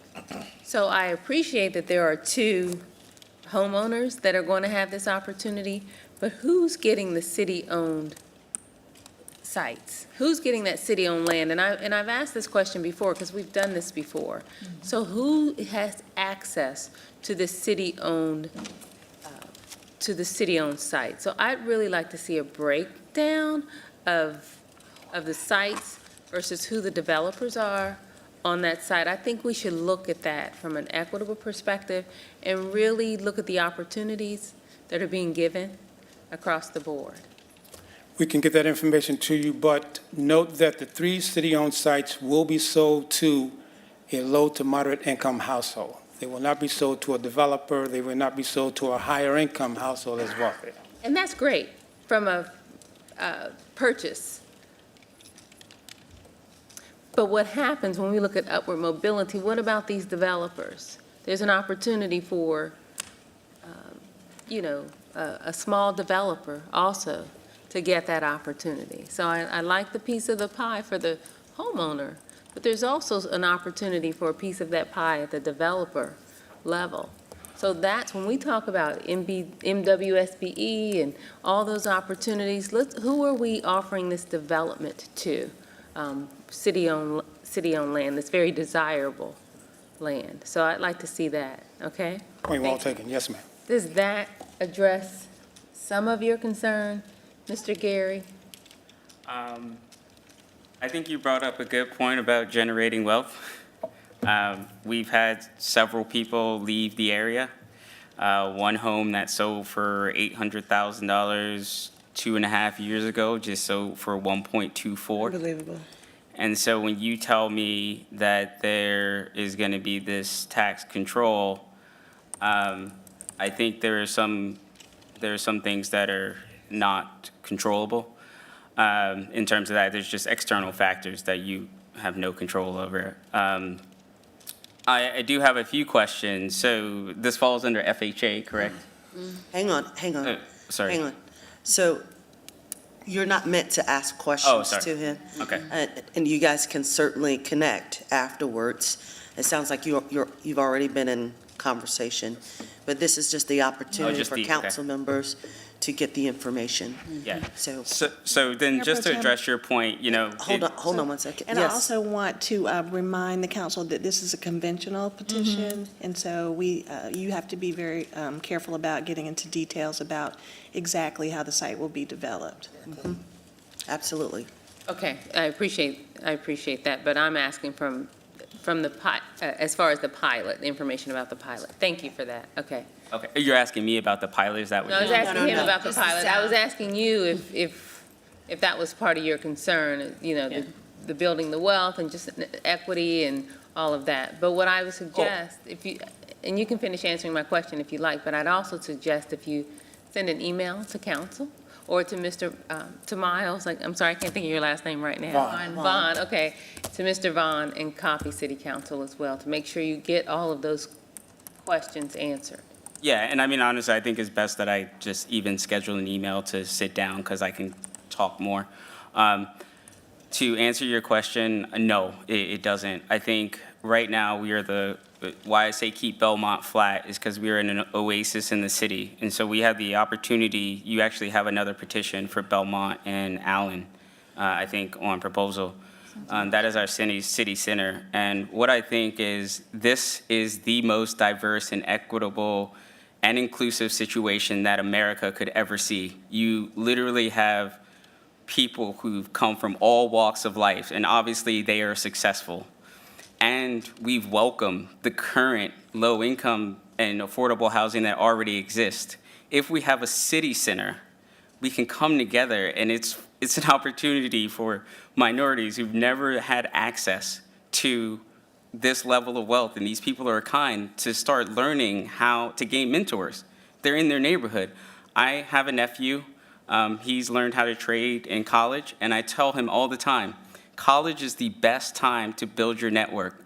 You don't have to worry about your water bills. You don't have to buy your way into a country club. You have access to every socioeconomic class in America. So if you want to have an experiment, Anderson, my recommendation is build a place where we can all come together. And even myself, as I'm a mechanical thermal firmware architect at Microsoft, I would love to have a place where I can see young black males or Hispanic males or whoever and say, hey, these are the things you need to get through to college. We don't have that in Belmont. In fact, it doesn't exist anywhere in the city. If you go to South End, people go to do their bro stuff and party. You go to NODA. Yeah, they're equitable, but it's mostly just hipsters and art. In Belmont, we are a melting pot of socioeconomic class. So why not take what we have for commercial and give us a spot to integrate so for your next wave and generations of people, you can start being able to have a labor force for all the technology that's coming from here.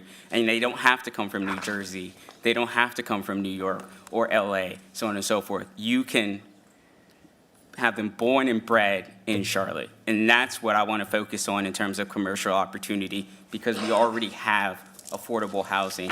We don't need more. We need to cultivate the youth and the people who struggle through it and find a melting pot. I will actually close here because I do want to meet with each one of you. Are you still answering Ms. Johnson's question? Yeah, that's what I'm answering. I think we've that's what gotten I'm out saying. of bounds This here. is not what we need. We need to. Hold on. Okay, sorry. I recognize your passion, but there's an order to this. And so the council member asked you a question. It sounds like we're getting out of bounds of your question, but of Ms. Johnson's question, but I want to ask Ms. Johnson, did you receive the answer? Well, he said no, it doesn't. Yeah, Okay, no, I okay. don't think he. But he's explaining why, I think, so. Yeah. Okay. So if you, Ms. Johnson, did you have any additional I questions? don't have additional questions. Okay, so I would absolutely have some more questions here, so just hang on, but I would absolutely recommend that you send an email and share additional information. But right now, we're going to go to Ms. Ajmira. Yeah, thank you. I hear the passion. But I know when we talk about ADU pilots, this is something we have talked about at the committee level. And I know this is a land use decision, and that's what we ought to focus on. One of the speakers, I believe it was Mr. Faust, he brought up 150-year-old oak tree on the site. I know that when UDO was adopted, and part of the reason why I supported the UDO was to preserve and protect our heritage tree. So there is a heritage tree protection. Is this a heritage tree that they are referring to? Hold on, sir. If you want to answer, come down to the podium. No, my question is for staff. Okay. As part of their site analysis. Okay, so this is a question for staff. Yeah, I can confirm with urban forestry. I don't want to make up an answer right now. Let me confirm with urban forestry, and I'll get that answer back to you about the oak tree that they're referencing, but we are Yes. aware of it. Okay, so I think if you can also get back to Mr. Faust about whether that's a heritage tree or not, because there are preservation. Another view that you Hold on, have of sir. the Hold on, property. sir.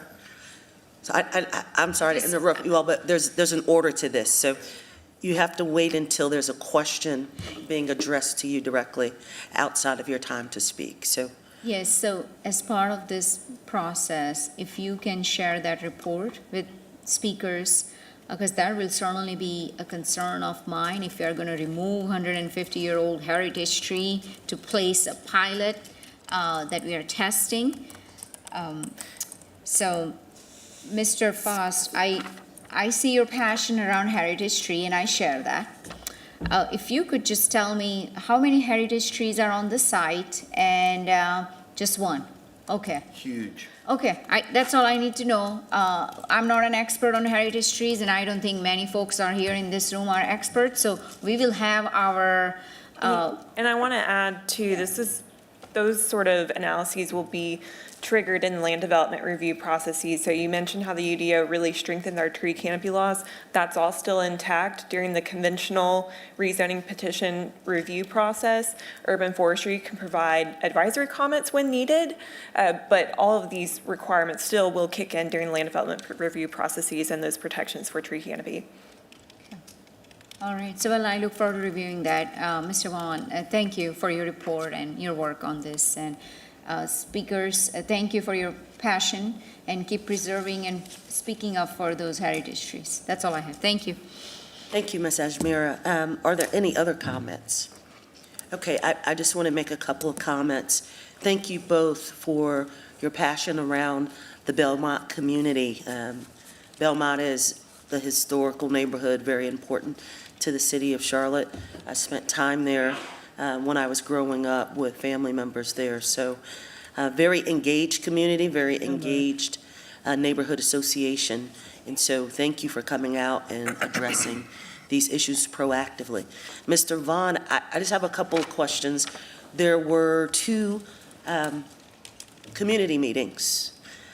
Can you just speak a little bit about any pushback or any insight that came from those community meetings? You mentioned the craftsman style of the architecture, and you went back to the firm to have that revised. Were there any other issues or concerns or anything else that you would think would be of note for council to know from those two meetings? One other thing that was noted and discussed during the community meeting was that one of the sites, the one that's zoned commercial, there was a recommendation that rather than put a single primary residence and an accessory dwelling unit on that site, that we go with a higher density for the most part there. This is the one that's on the corner of Pegram and Parkwood there. And the recommendation for doing so was that It abuts somewhat of a commercial corridor, commercial strip along those lines there. But at the same time, there are other lower density types of structures along Parkwood as well there. So it's not that our recommendation would be out of character, but that was something else that was recommended or noted by a portion of the community as well. Okay, great. Along that Parkwood corridor, there aren't any really taller, higher density buildings. It really is a combination of single-family, some small, low height multifamily, and to your point, sir, not a whole lot of commercial as well, specifically on the Parkwood corridor. So I do recognize that. I would say let's continue to work with the community, certainly get the concerns addressed, and please reach out, both of you, to council and to me, and I'm happy to sit down and speak with you about it. I will say this particular pilot is important to us, and we have to get this right. We've been talking about ADUs as a potential tool in our toolkit to address our lack of affordable housing and to allow residents the opportunity for economic mobility through additional income. And so I just want to make sure that we are doing the pilot. I'm absolutely for the pilot, but I want to make sure that we get it right and that we're thoughtful about the location and the impact. The concern about a heritage tree that's over 100 years old, I share that concern as well. But as staff has mentioned, we'll get that information after we go through the assessment. You raise an excellent point, Madam Pro Tem. And one of the things, I guess, that we should bear in mind with regard to a pilot is just what it is. It's a pilot. It's an opportunity to test best practices. We don't necessarily claim to have it nailed from the get-go with regard to the pilot. But what we do claim to do is put forth an effort to try to fine-tune and make sure that we take best practices, the community involvement as well there, as we roll out a full-blown program in that regard there. So just something else to consider. Thank you. Unless there are any other comments, is there a motion to close the public hearing? So moved. Second. I have a motion and second. All in favor, raise hands. Any opposed? That's unanimous. Thank you both for coming out, and thank you, sir. We're going to move on to agenda item number 27, petition number 2024-049 by Srijai Hospitality of University, LLC. The location is approximately 3.96 acres, located on the northeast intersection of North Tryon and Hampton Church Road, south of East McCullough Drive in District 4, Ms. Johnson's district. The current zoning is TOD-TR and N1C. Proposed zoning is TOD-CC. Staff recommends approval of this petition, and after staff's presentation,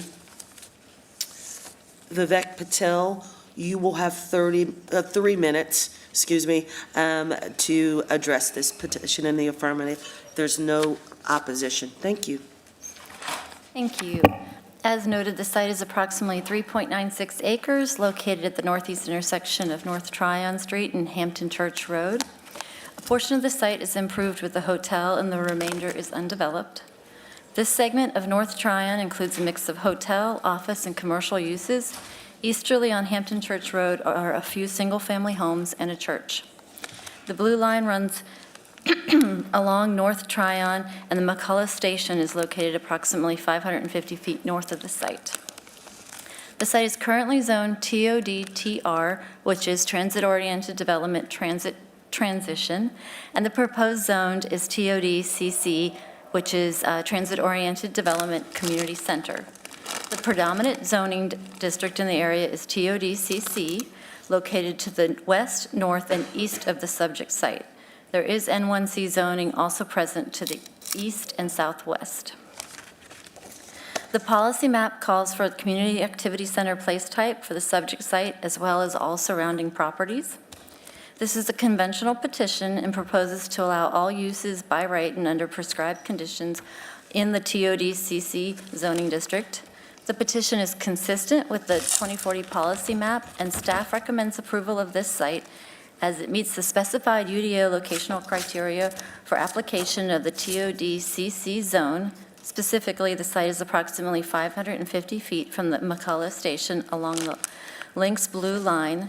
The TOD-CC zone aligns with the existing and predominant zoning pattern in the area, and I'm here to answer any questions after you hear from the petitioner.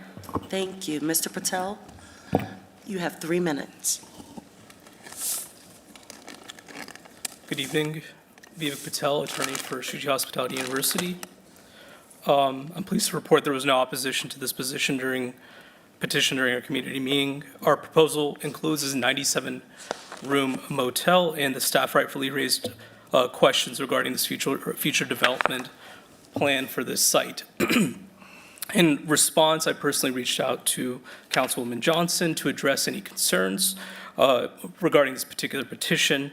So I just want to address this forthright ahead of any questions. I'm happy to alleviate some of those concerns with 3 key points. Point number 1, this rezoning is being undertaken at a request of the lender. The site was originally rezoned by citywide rezoning to TOD-TR, which allows for multifamily, but doesn't allow for hotel-motel use, which is the current use. Even though it's grandfathered in, the lender requested, as you guys well know, hotels are becoming more and more difficult to refinance during this economic condition. Therefore, the lender requested to alleviate any concerns and to prevent any issues during refinancing to go ahead and get rezoned TOD-CC, which allows for hotel-motel use for this particular site. Number 2, there's no long-term tenants in this site, so there's some of the concerns that Representative Johnson had was displacement of potential long-term paying residents for this property, for this motel. However, that wouldn't be an issue for this particular petition because, again, it's going to continue to operate as a motel under this owner. And in addition to that, there are no long-term residents. This is a select service motel. There aren't any long-term residents like you see in some of the other motels. I understand there were some other petitions in the recent past that had some concerns about displacement. That, again, is alleviated in this petition. And point number 3, there's no redevelopment plans under this owner at this time. So with that, I rest to answer any questions regarding this petition. Thank you. Any comments? Ms. Johnson? Thank you for the presentation. This is like deja vu, right? We've had this petition like 3 times recently, and I can remember Councilwoman Mayfield concerned about approving something where we don't know what the future development might be. I think this is that situation. I want to ask you, can you define long-term when you say no long-term residents? Yeah, of course. A long-term resident in this factor would be, according to state statute, anybody that's a paying member, paying guest that's staying for 90 consecutive days or longer. In this particular property, they have a select service. It's along with franchising. They require a limited number of stays or a limited stay. In this particular case, the property has a very strict rule, nobody longer than 60 days. So again, there would be no longer long-term residents. In addition to that, this property also abides by some local requests from CMPD to make sure there aren't any local folks staying at the property, to make sure it's a motel in the very general sense. It's for folks visiting the city of Charlotte, so they wanted us to respect that. So we, of course, this property has respected that and has a very strict policy to avoid renting to local folks and to, gear our operations towards folks visiting the city of Charlotte.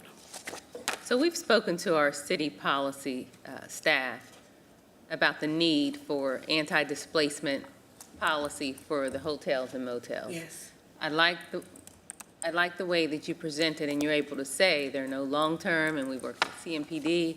So I'd like to incorporate kind of those questions or those requirements, not requirements, but those considerations as we're developing policies, Allison, if we can, yeah. So, yeah, but the next question is, Okay, excellent. I have a motion and a second to close public hearing. All in favor, raise hands. Any opposed? That's unanimous. Thank you, Mr. Patel. We'll move on to agenda item number 28, petition number 2024-075 by Arbo LLC. The location is approximately 1.4 acres, located on the north side of Pineville Matthews Road and the west side of Arboretum Drive in District 7, Mr. Driggs District. Current zoning is O15CD. Proposed zoning is CAC 1CD. Staff recommends approval of this petition, and after staff's presentation, Mr. Gross will have 3 minutes. Thank you. Thank you. As you noted, the subject site is approximately 1.4 acres in size and is located at the corner of Pineville Matthews Road and Arboretum Drive, and it's currently improved with a bank. The site is surrounded by the Arboretum apartment complex, and this segment of Pineville Matthews Road contains a mix of office, commercial, and multi-dwelling development that transitions to single-family development as you move northeast. The site is currently zoned O15CD, and the proposed zoning is CAC 1CD. The zoning surrounding the site is R15 MFCD, which is reflective of the existing apartment complex. And there is also O15 in mixed-use zoning present in the vicinity. The 2040 policy map calls for the Community Activity Center place type for the subject site, as well as a significant amount of property to the south of the site. The apartments are located within the Neighborhood 2 place type, and as you move northeast on Pineville Matthews Road, the place type transitions to Neighborhood 1. The proposal includes specific limitations on what could be developed on the site, including limiting the height to 50 feet, limiting gross floor area to 16,500 square feet, and limiting the uses allowed to those that would be most compatible with the surrounding development pattern. The petition is consistent with the Community Activity Center place type, and staff recommends approval of this site as the proposed district, as conditioned, is compatible with the existing development pattern in the area. I'm here if you have any questions after you hear from the petitioner. Thank you. Mr. Gross. Good evening, Mayor Pro Tem, members of City Council and the Zoning Committee. My name is Nolan Gross with Urban Design Partners, representing Arbo LLC on rezoning petition 2024-075. Teresa, thank you for the thorough staff analysis. You covered a lot of my presentation, so I'll roll through this pretty quickly. Here is the bank building as it exists today. Our 1.4 acre site located to the north of Pineville Matthews Road, west of Arboretum Drive, and east of Providence Road. Some existing aerial imagery showing the existing structure, along with parking spaces, a dumpster pad in the rear of the site, and landscaping surrounding with existing foliage, and 2 driveways located along Arboretum Drive. The Charlotte Future 2040 policy map does identify the site as a community activity center. And then we do have conditional notes. I will preface and say this petition started as a conventional rezoning petition. We held a community meeting, and based on feedback from neighbors having concerns about the by right development options, we shifted this petition to a Tier 1 conditional plan, or Tier 1 request. So there is no site plan associated with the petition. However, we are limiting the primary structure to a maximum of 16,500 square feet, a maximum building height of 50 feet, and limiting uses from the original 86 permitted or permitted with prescribed conditions to the 10 you see before you. And I'm happy to answer any questions that you might have. Thank you. Any comment? Ms. Ashmir. Yeah, just brief remarks. Thank you for listening to the community and transitioning this to conditional and putting some of these conditions to address community's concerns. I appreciate it. Thank you. Oh, that's all I have. Move to close. Second. I have a motion to close public hearing and second. All in favor, raise hands. Any opposed? That's unanimous. So, Mr. Gross, I always want to call you Mr. Gross, but It's okay. It's Gross. I apologize for that. You stay right there because you're next up for agenda item number 29, petition number 2024-077 by the Drox Group LLC. The location is approximately 15.81 acres located along the east side of Sandy Porter Road, south of Brown Greer Road, and west of Whitehall Park Drive, and District 3, Ms. Brown's district. The current zoning is N1A, ANDO.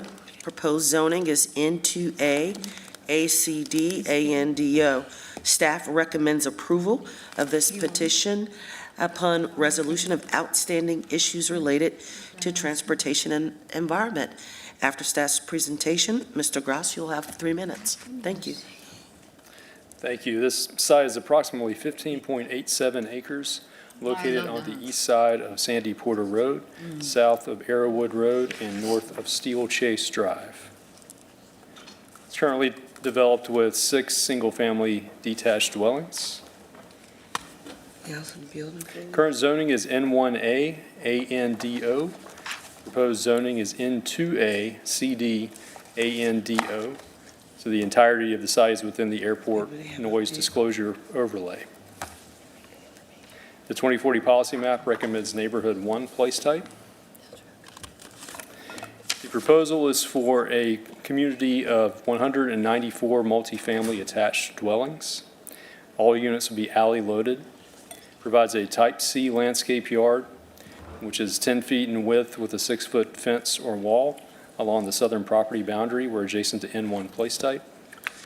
List of possible open space amenities.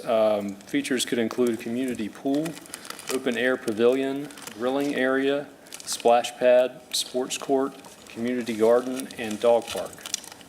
Commits to several architectural and design standards, including orienting buildings to present a front or side facade to all public streets, usable porches and stoops, screening of HVAC and mechanical elements from public right-of-way view.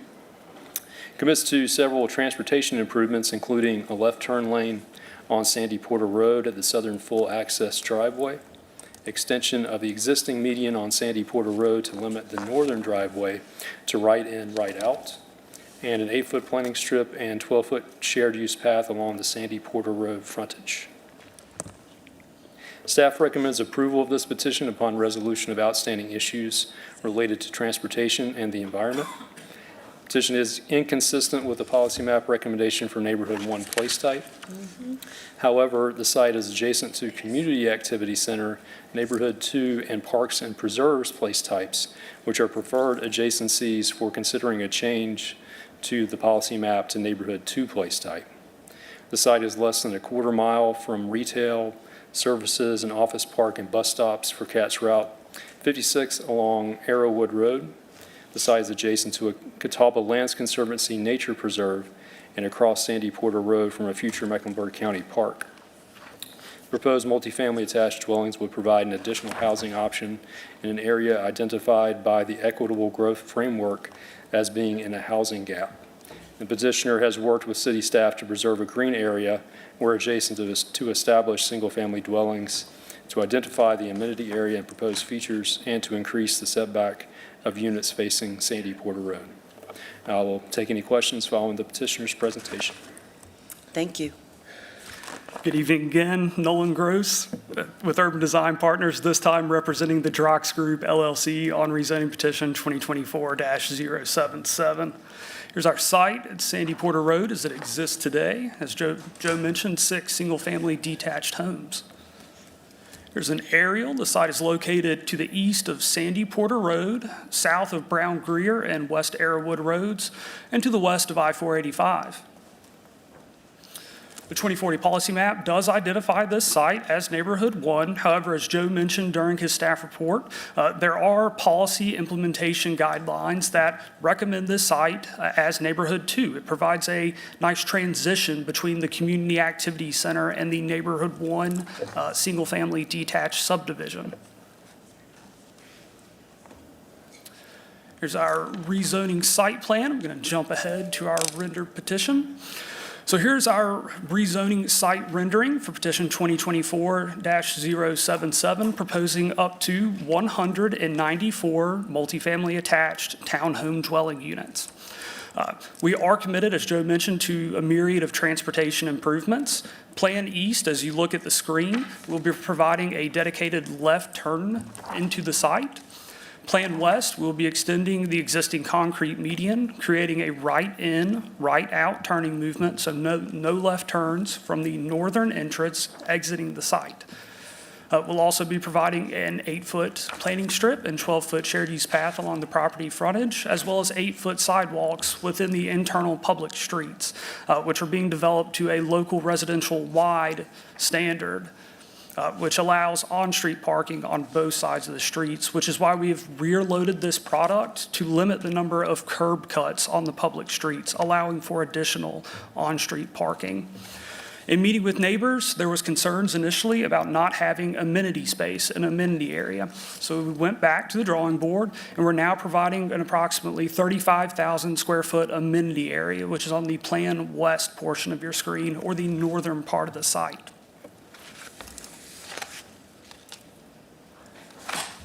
Here's an image board for our potential amenity area. As Joe noted, we're committing to one of a myriad of amenities, whether it be a pool and clubhouse, enhanced seating, fire pits, community gardens. And we also have some architectural imagery showing what could be developed on site. This is a 3-story product featuring a variety of architectural enhancements, whether it be stone, brick, masonry, and different accent features. With that being said, I'm happy to answer any questions that you might have. Thank you. Any questions or comments? So for me. Ms. Brown? Yes, so thank you, Nolan, for your presentation. I greatly appreciate that. I spoke with you prior to presenting today. I wanted to know, did you have any solid plans for the amenity area, or there's just a collection of what it could be? Yes, And was there any emphasis on what type of amenities they would like to have there? The feedback we're receiving is predominantly related to a pool and clubhouse. However, the petition language currently leaves it open. We are committed to the amenity space. However, we're leaving it open to a variety of amenities that could be provided within that square footage. Okay, and so that's the outside, 1 second, let me look at something. And so I see that staff recommends approval after the outstanding transportation and environmental, how we're addressing those. So there's 3 outstanding transportation issues. I have them in front of me. It's some site plan cleanup, adding, I believe, some additional labels and relocating a label along the frontage of the site. We mislocated those. Okay. And the environmental issue is related to trees on site. That's with urban forestry. All right, so I'll follow up with you, right? Yes, ma'am. All right, no problem. I don't have anything else. Thank you. Move to go. Second. All right, I have a motion and a second to close public hearing. All in favor, raise hands. Any opposed? That's unanimous. Thank you. We'll move on to agenda item number 30, petition number 2024-080 by Diallo Mamdou Korka. The location is approximately 1.658 acres, located along the east side of North Graham Street and the north side of Oneida in District 1, my district. Current zoning is I-1 CD. Proposed zoning is ML1. Staff recommends this petition. And after staff's presentation, Mr. Matt Fullen, you'll have 3 minutes. Thank you. Thank you. This site is a little over 1.5 acres along North Graham Street in an area that's predominantly developed with industrial uses. The site is currently zoned I-1 conditional. That was a light industrial conditional legacy ordinance zoning district. And it was a 2006 plan that permitted light industrial uses. They are proposing to go to manufacturing logistics 1, which would allow for light industrial uses as well. This request is consistent with the recommended manufacturing logistics place type for these parcels in the surrounding area. It is a conventional petition, so that there is no associated site plan. The rezoning would allow for a consistent land use pattern and remove an outdated legacy ordinance conditional zoning from the site and shift the entitlements to a UDO district that allows for similar uses, but with preferred standards over the legacy ordinance. The site does not directly abut residential uses as it is surrounded by other residential industrial properties. However, with redevelopment on this site, they would have to install a Class B landscape yard along its Oneida Road frontage, given that there is Neighborhood 1 across Oneida Road. Staff recommends approval of this petition, and I'll take any questions following petitioner comments. Thank you. Mr. Fullen, are you present? Please come down to this podium, and once you arrive, you'll have 3 minutes.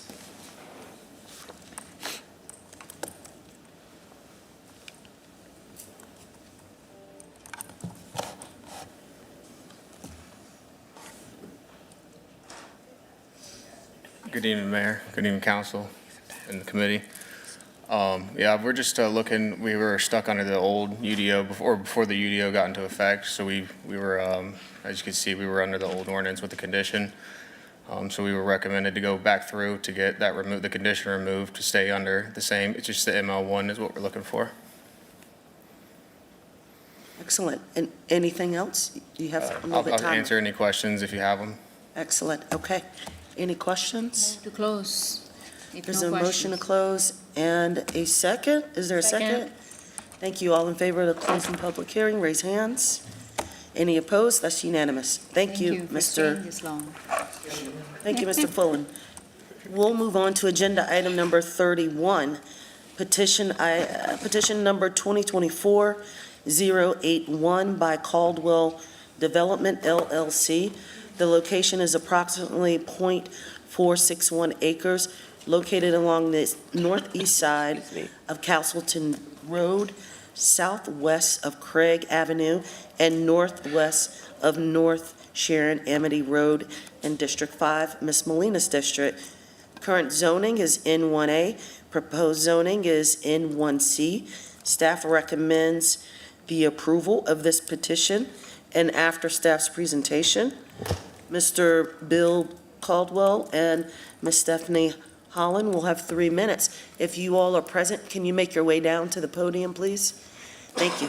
Thank you. The site is approximately .46 acres located on the northeast side of Castleton Road, southwest of Craig Avenue. The site is located mid-block and is surrounded by single-family development. The current zoning is N1A and the proposed zoning is N1C. This is a conventional petition with no associated site plan. The predominant zoning in the area is N1A. However, in recent years, there has been an introduction of N1C for the lot immediately abutting the site, as well as UR2 zoning across the street and a little further south on Castleton Road. The adopted place type in this area is Neighborhood 1, which is consistent with the proposed zone. The N1C zone allows for a smaller lot size and slightly reduced lot width and setbacks when compared to the current N1A zoning. This will allow the subject site to be developed in a manner that is consistent with the existing development pattern in the area, while also facilitating the city's housing goals. Both districts permit the same mix of housing types, and the proposed zone is consistent with the N1C zoning of the adjacent lot, which was approved in 2023. For these reasons, staff recommends approval of the petition. I'm here if you have any questions. Thank you. Ms. Holland, you have 3 minutes. Hi there, my name is Stephanie Holland, and I am representing the petitioner. I'm here to answer any questions. As staff said, the intent is really to slightly densify the neighborhood and remain within the lot types and the UDO standards. Thank you. Ms. Molina.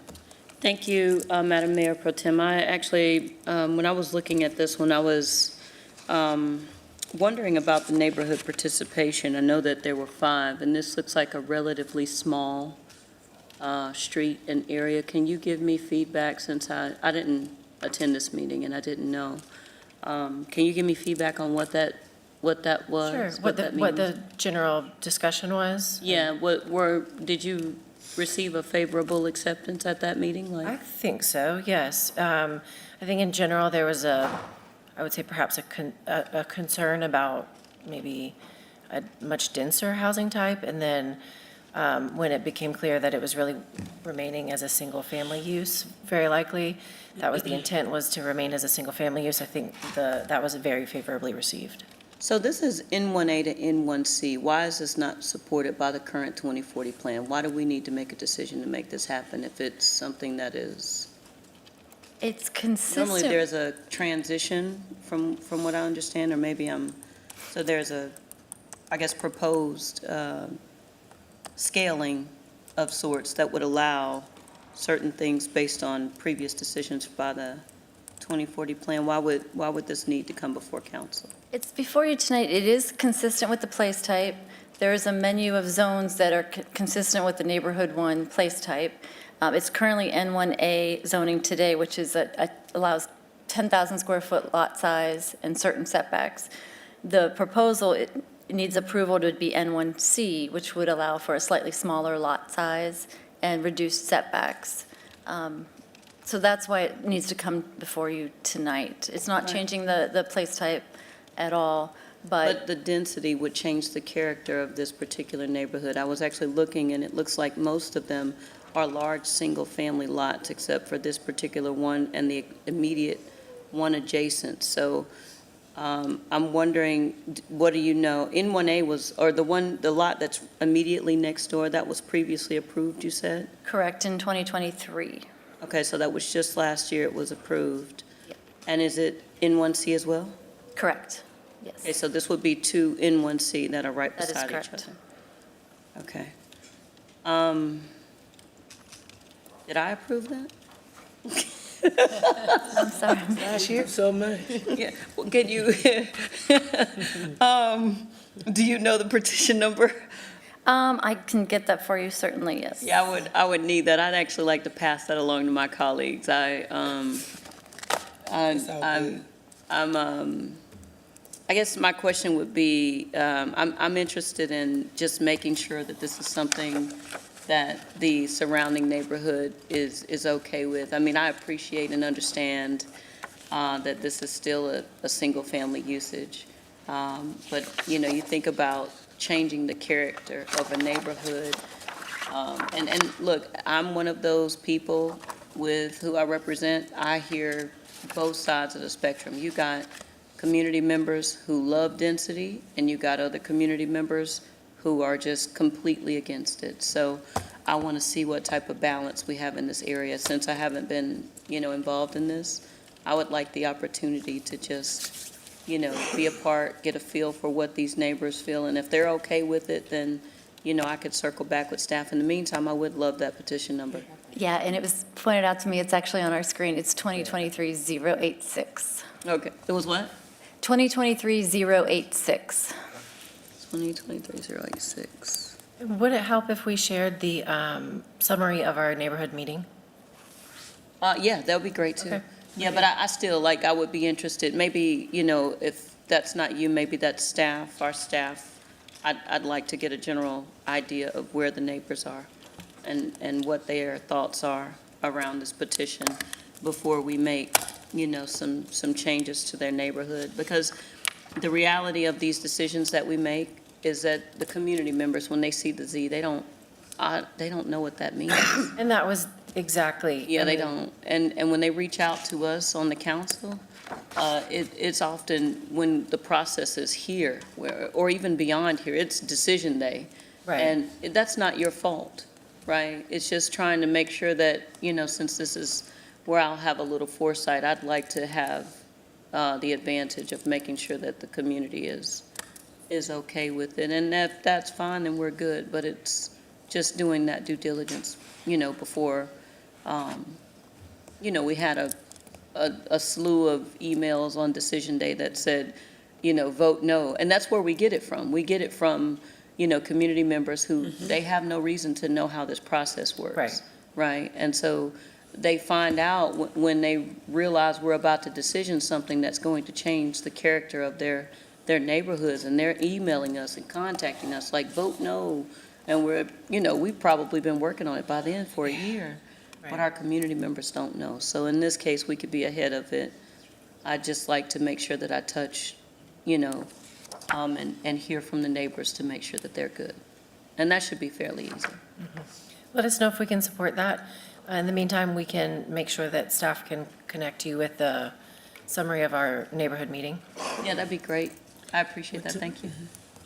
Move to close if no additional questions. Second. Second, if you don't have anything else, that's. All right, I have a motion and a second to close public hearing. All in favor, raise hands. Right. Any opposed?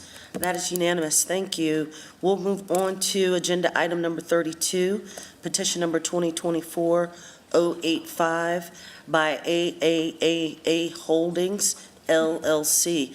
The location is approximately 2.8 acres, located along the east side of West Park Drive, north of Griffin Road, and south of Tyvola in District 3, Ms. Brown's district.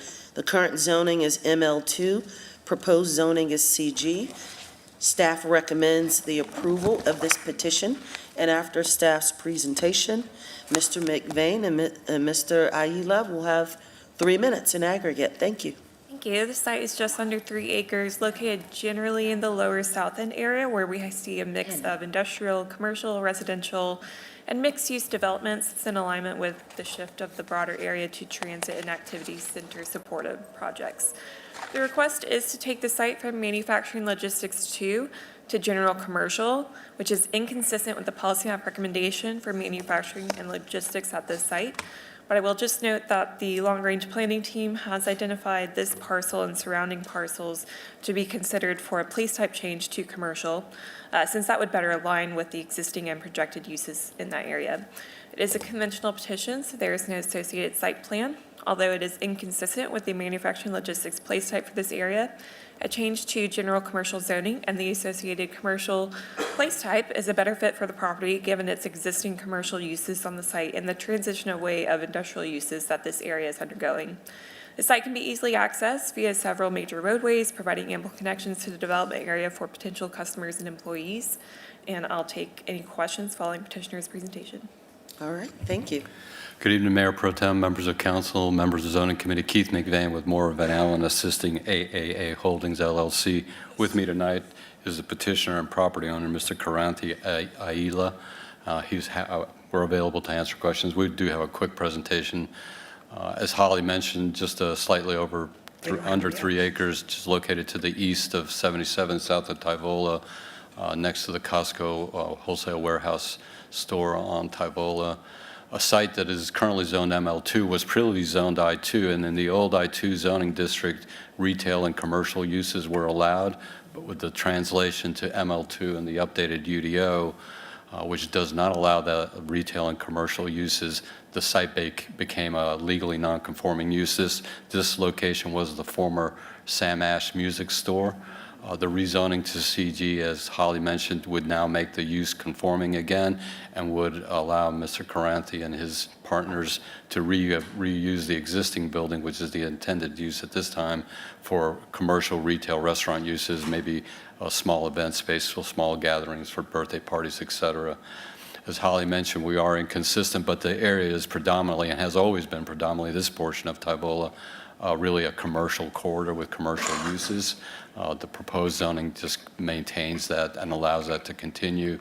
And as Holly mentioned, actually, the proposed changes to the 2040 policy map that the staff is currently working on will be before council next year, does recommend the CG place type for this location to reflect really the uses that have occurred here over time. Happy to answer questions. Thank you. Any questions or comment? No questions. Ms. Ajmira? Yeah, so I'll just comment on this. This moves away from industrial, and I know many times we get questions and concerns from residents near industrial sites to not have many industrial. So this certainly moves away from industrial, provides economic opportunities to residents nearby, and provides commercial, which means opportunities for residents nearby. So this is good proposal, and I look forward to supporting it, but at next meeting. But with that, move to close. Second. I have a motion to close public hearing and second. All in favor, raise hands. Any opposed? That is unanimous. Thank you, Mayor. Thank you. Oh, nice. Close to the very popular Costco as well. Yes, it is. Yeah. Busy area. Nice. Exactly.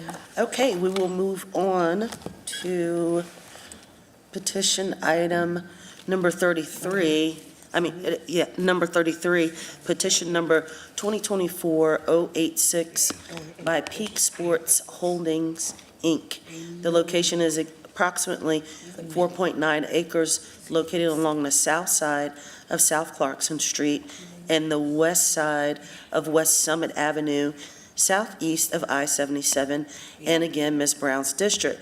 The current zoning is ML2, proposed zoning is RACCD. Staff recommends approval of this petition upon resolution of outstanding issues related to transportation. After staff's presentation, Mr. Brown will have 3 minutes. Thank you.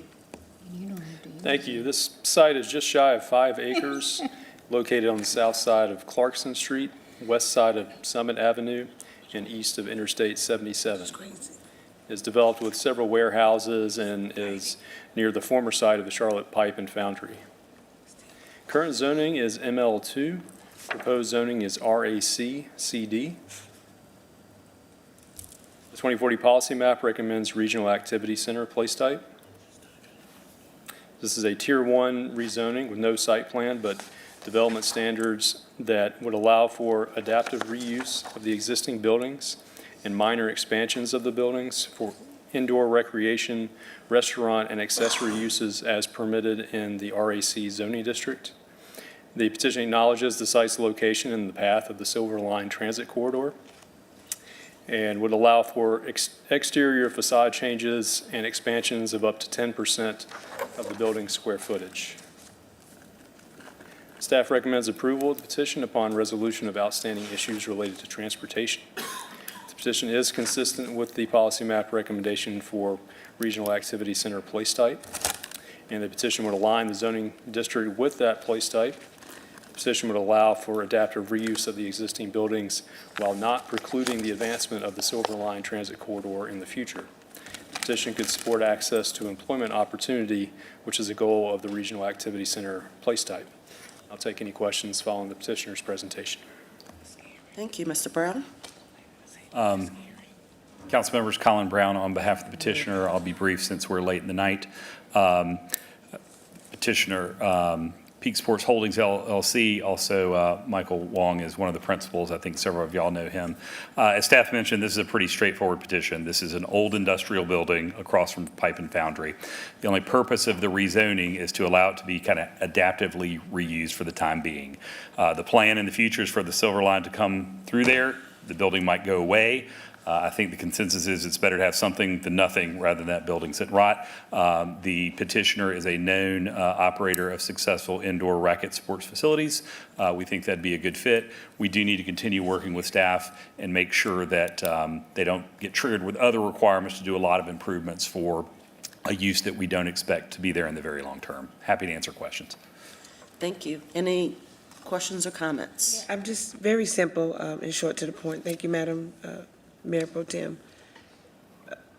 So, Mr. Brown, the transportation-related issues, what is that up there in that area?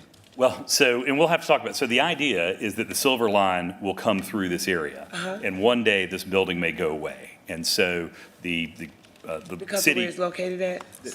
the city will condemn this property or take the property. And so we do need to work with them. We're happy updating that language.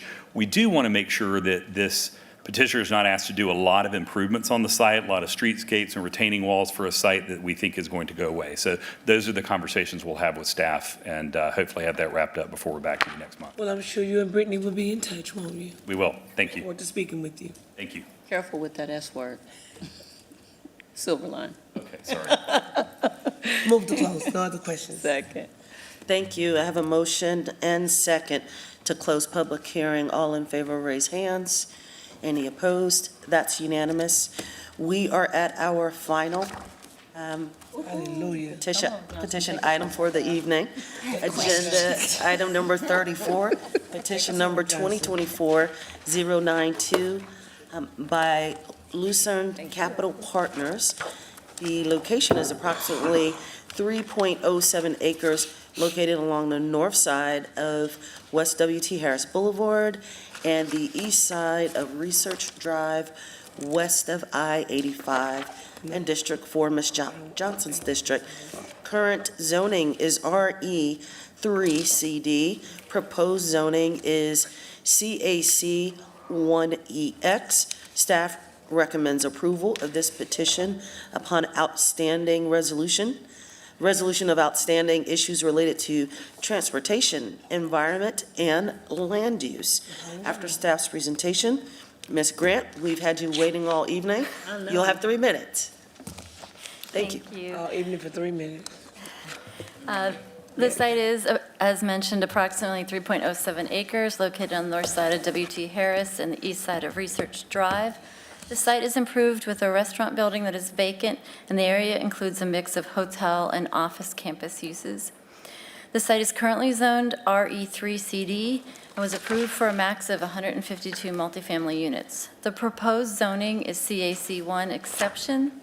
The vicinity includes a mix of office, research campus, and multifamily residential zoning. The 2040 policy map calls for the activity center place type for this site and the abutting properties to the west. The proposed zone is consistent with the place type. The proposal includes a proposal to develop up to 10,000 square feet for a child care center and up to 8,000 square feet of commercial uses in 2 separate buildings. Certain uses are prohibited, including a variety of auto-centric uses, self-storage, and tobacco sales. If the child care facility isn't developed, the building may be developed with commercial uses subject to the same use restrictions. The petitioner is seeking EX provisions that stem from the unique configuration of the parcel in relation to the buffer areas along W.T. Harris. These EX provisions include increasing the front setback from 20 feet to 45 feet along W.T. Harris, providing ground floor transparency along the internal facades as opposed to along W.T. Harris, and providing a prominent entrance along the internal facades as opposed to the site's frontage. 2 EX benefits are proposed. 1, renewable energy through the provision of rooftop solar panels and 50-foot publicly accessible landscape area along the site's frontage. The requested zone is consistent with the policy map recommendation for Community Activity Center, and the EX provisions requested are due to the unique configuration of the subject parcel that changes its relationship with the abutting rights-of-way.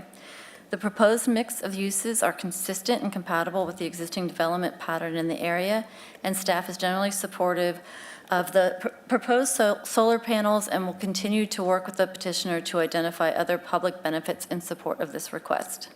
We recommend approval subject to outstanding issues related to transportation, environment, and land use. I'm here if you have any questions. Thank you. Ms. Grant? Good evening, Bridget Grant on behalf with Moore and Van Allen, Land Use Consultant, on behalf of Lucerne. Privileged to be here tonight, and thank you for your time and once again holding on for me to be last on the agenda.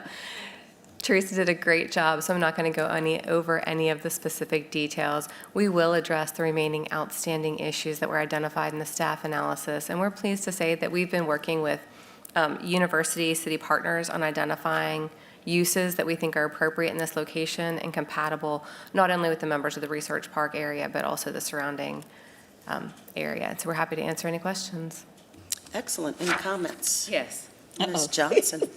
Thank you. Thank you, Bridget, and thank you to Lucerne Partners.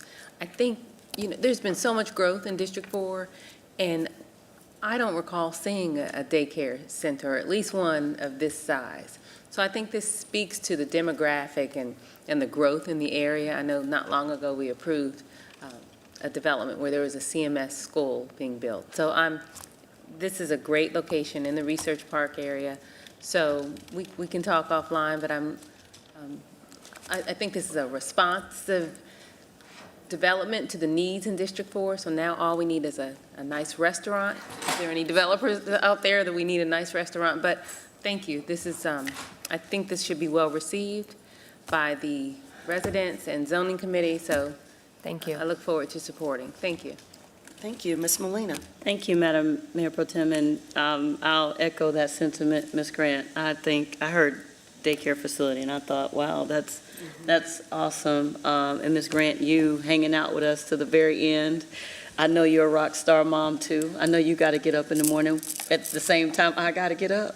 So thank you for hanging out with us. This is a a very interesting petition. I look forward to hearing more about it. So thank you for sticking with us. And You don't hear daycare? yes, All right. right. We all was like, what? Especially with the number of jobs in District 4, Yeah. so this just kind of speaks Ms. to the Brown? That's good. So thank you, Bridget, for hanging out with us late night. I'm not my girls are adults, but my grandson is She got looking for me. grandbabies. He is the only thing that matters now. But I really appreciate this petition with everything else that we get. You know, we're always struggling and tugging, but this one should be good look forward to supporting the district rep and her residents and her constituents. This should be easy. Ms. Ajmer? We're excited, in other words. Oh, and this is right near Research Park area. That's where all the jobs are.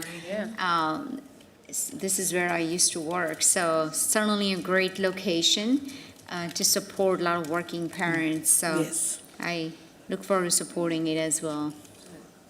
Thank you. Thank you. Move Good to job, close. Bridget. Second. Great job, Bridget. The team, Lucerne. Yeah, move to close. Thank you. I have a motion to close public hearing and second. All in favor, raise hands. Any opposed? That is unanimous. Is there a motion to So moved. adjourn the Motion to meeting? adjourn, Second. second, third, fourth, and fifth. Let's go. Favor, please go home. Thank you. Have a good evening. We did it before 9, even though y'all went.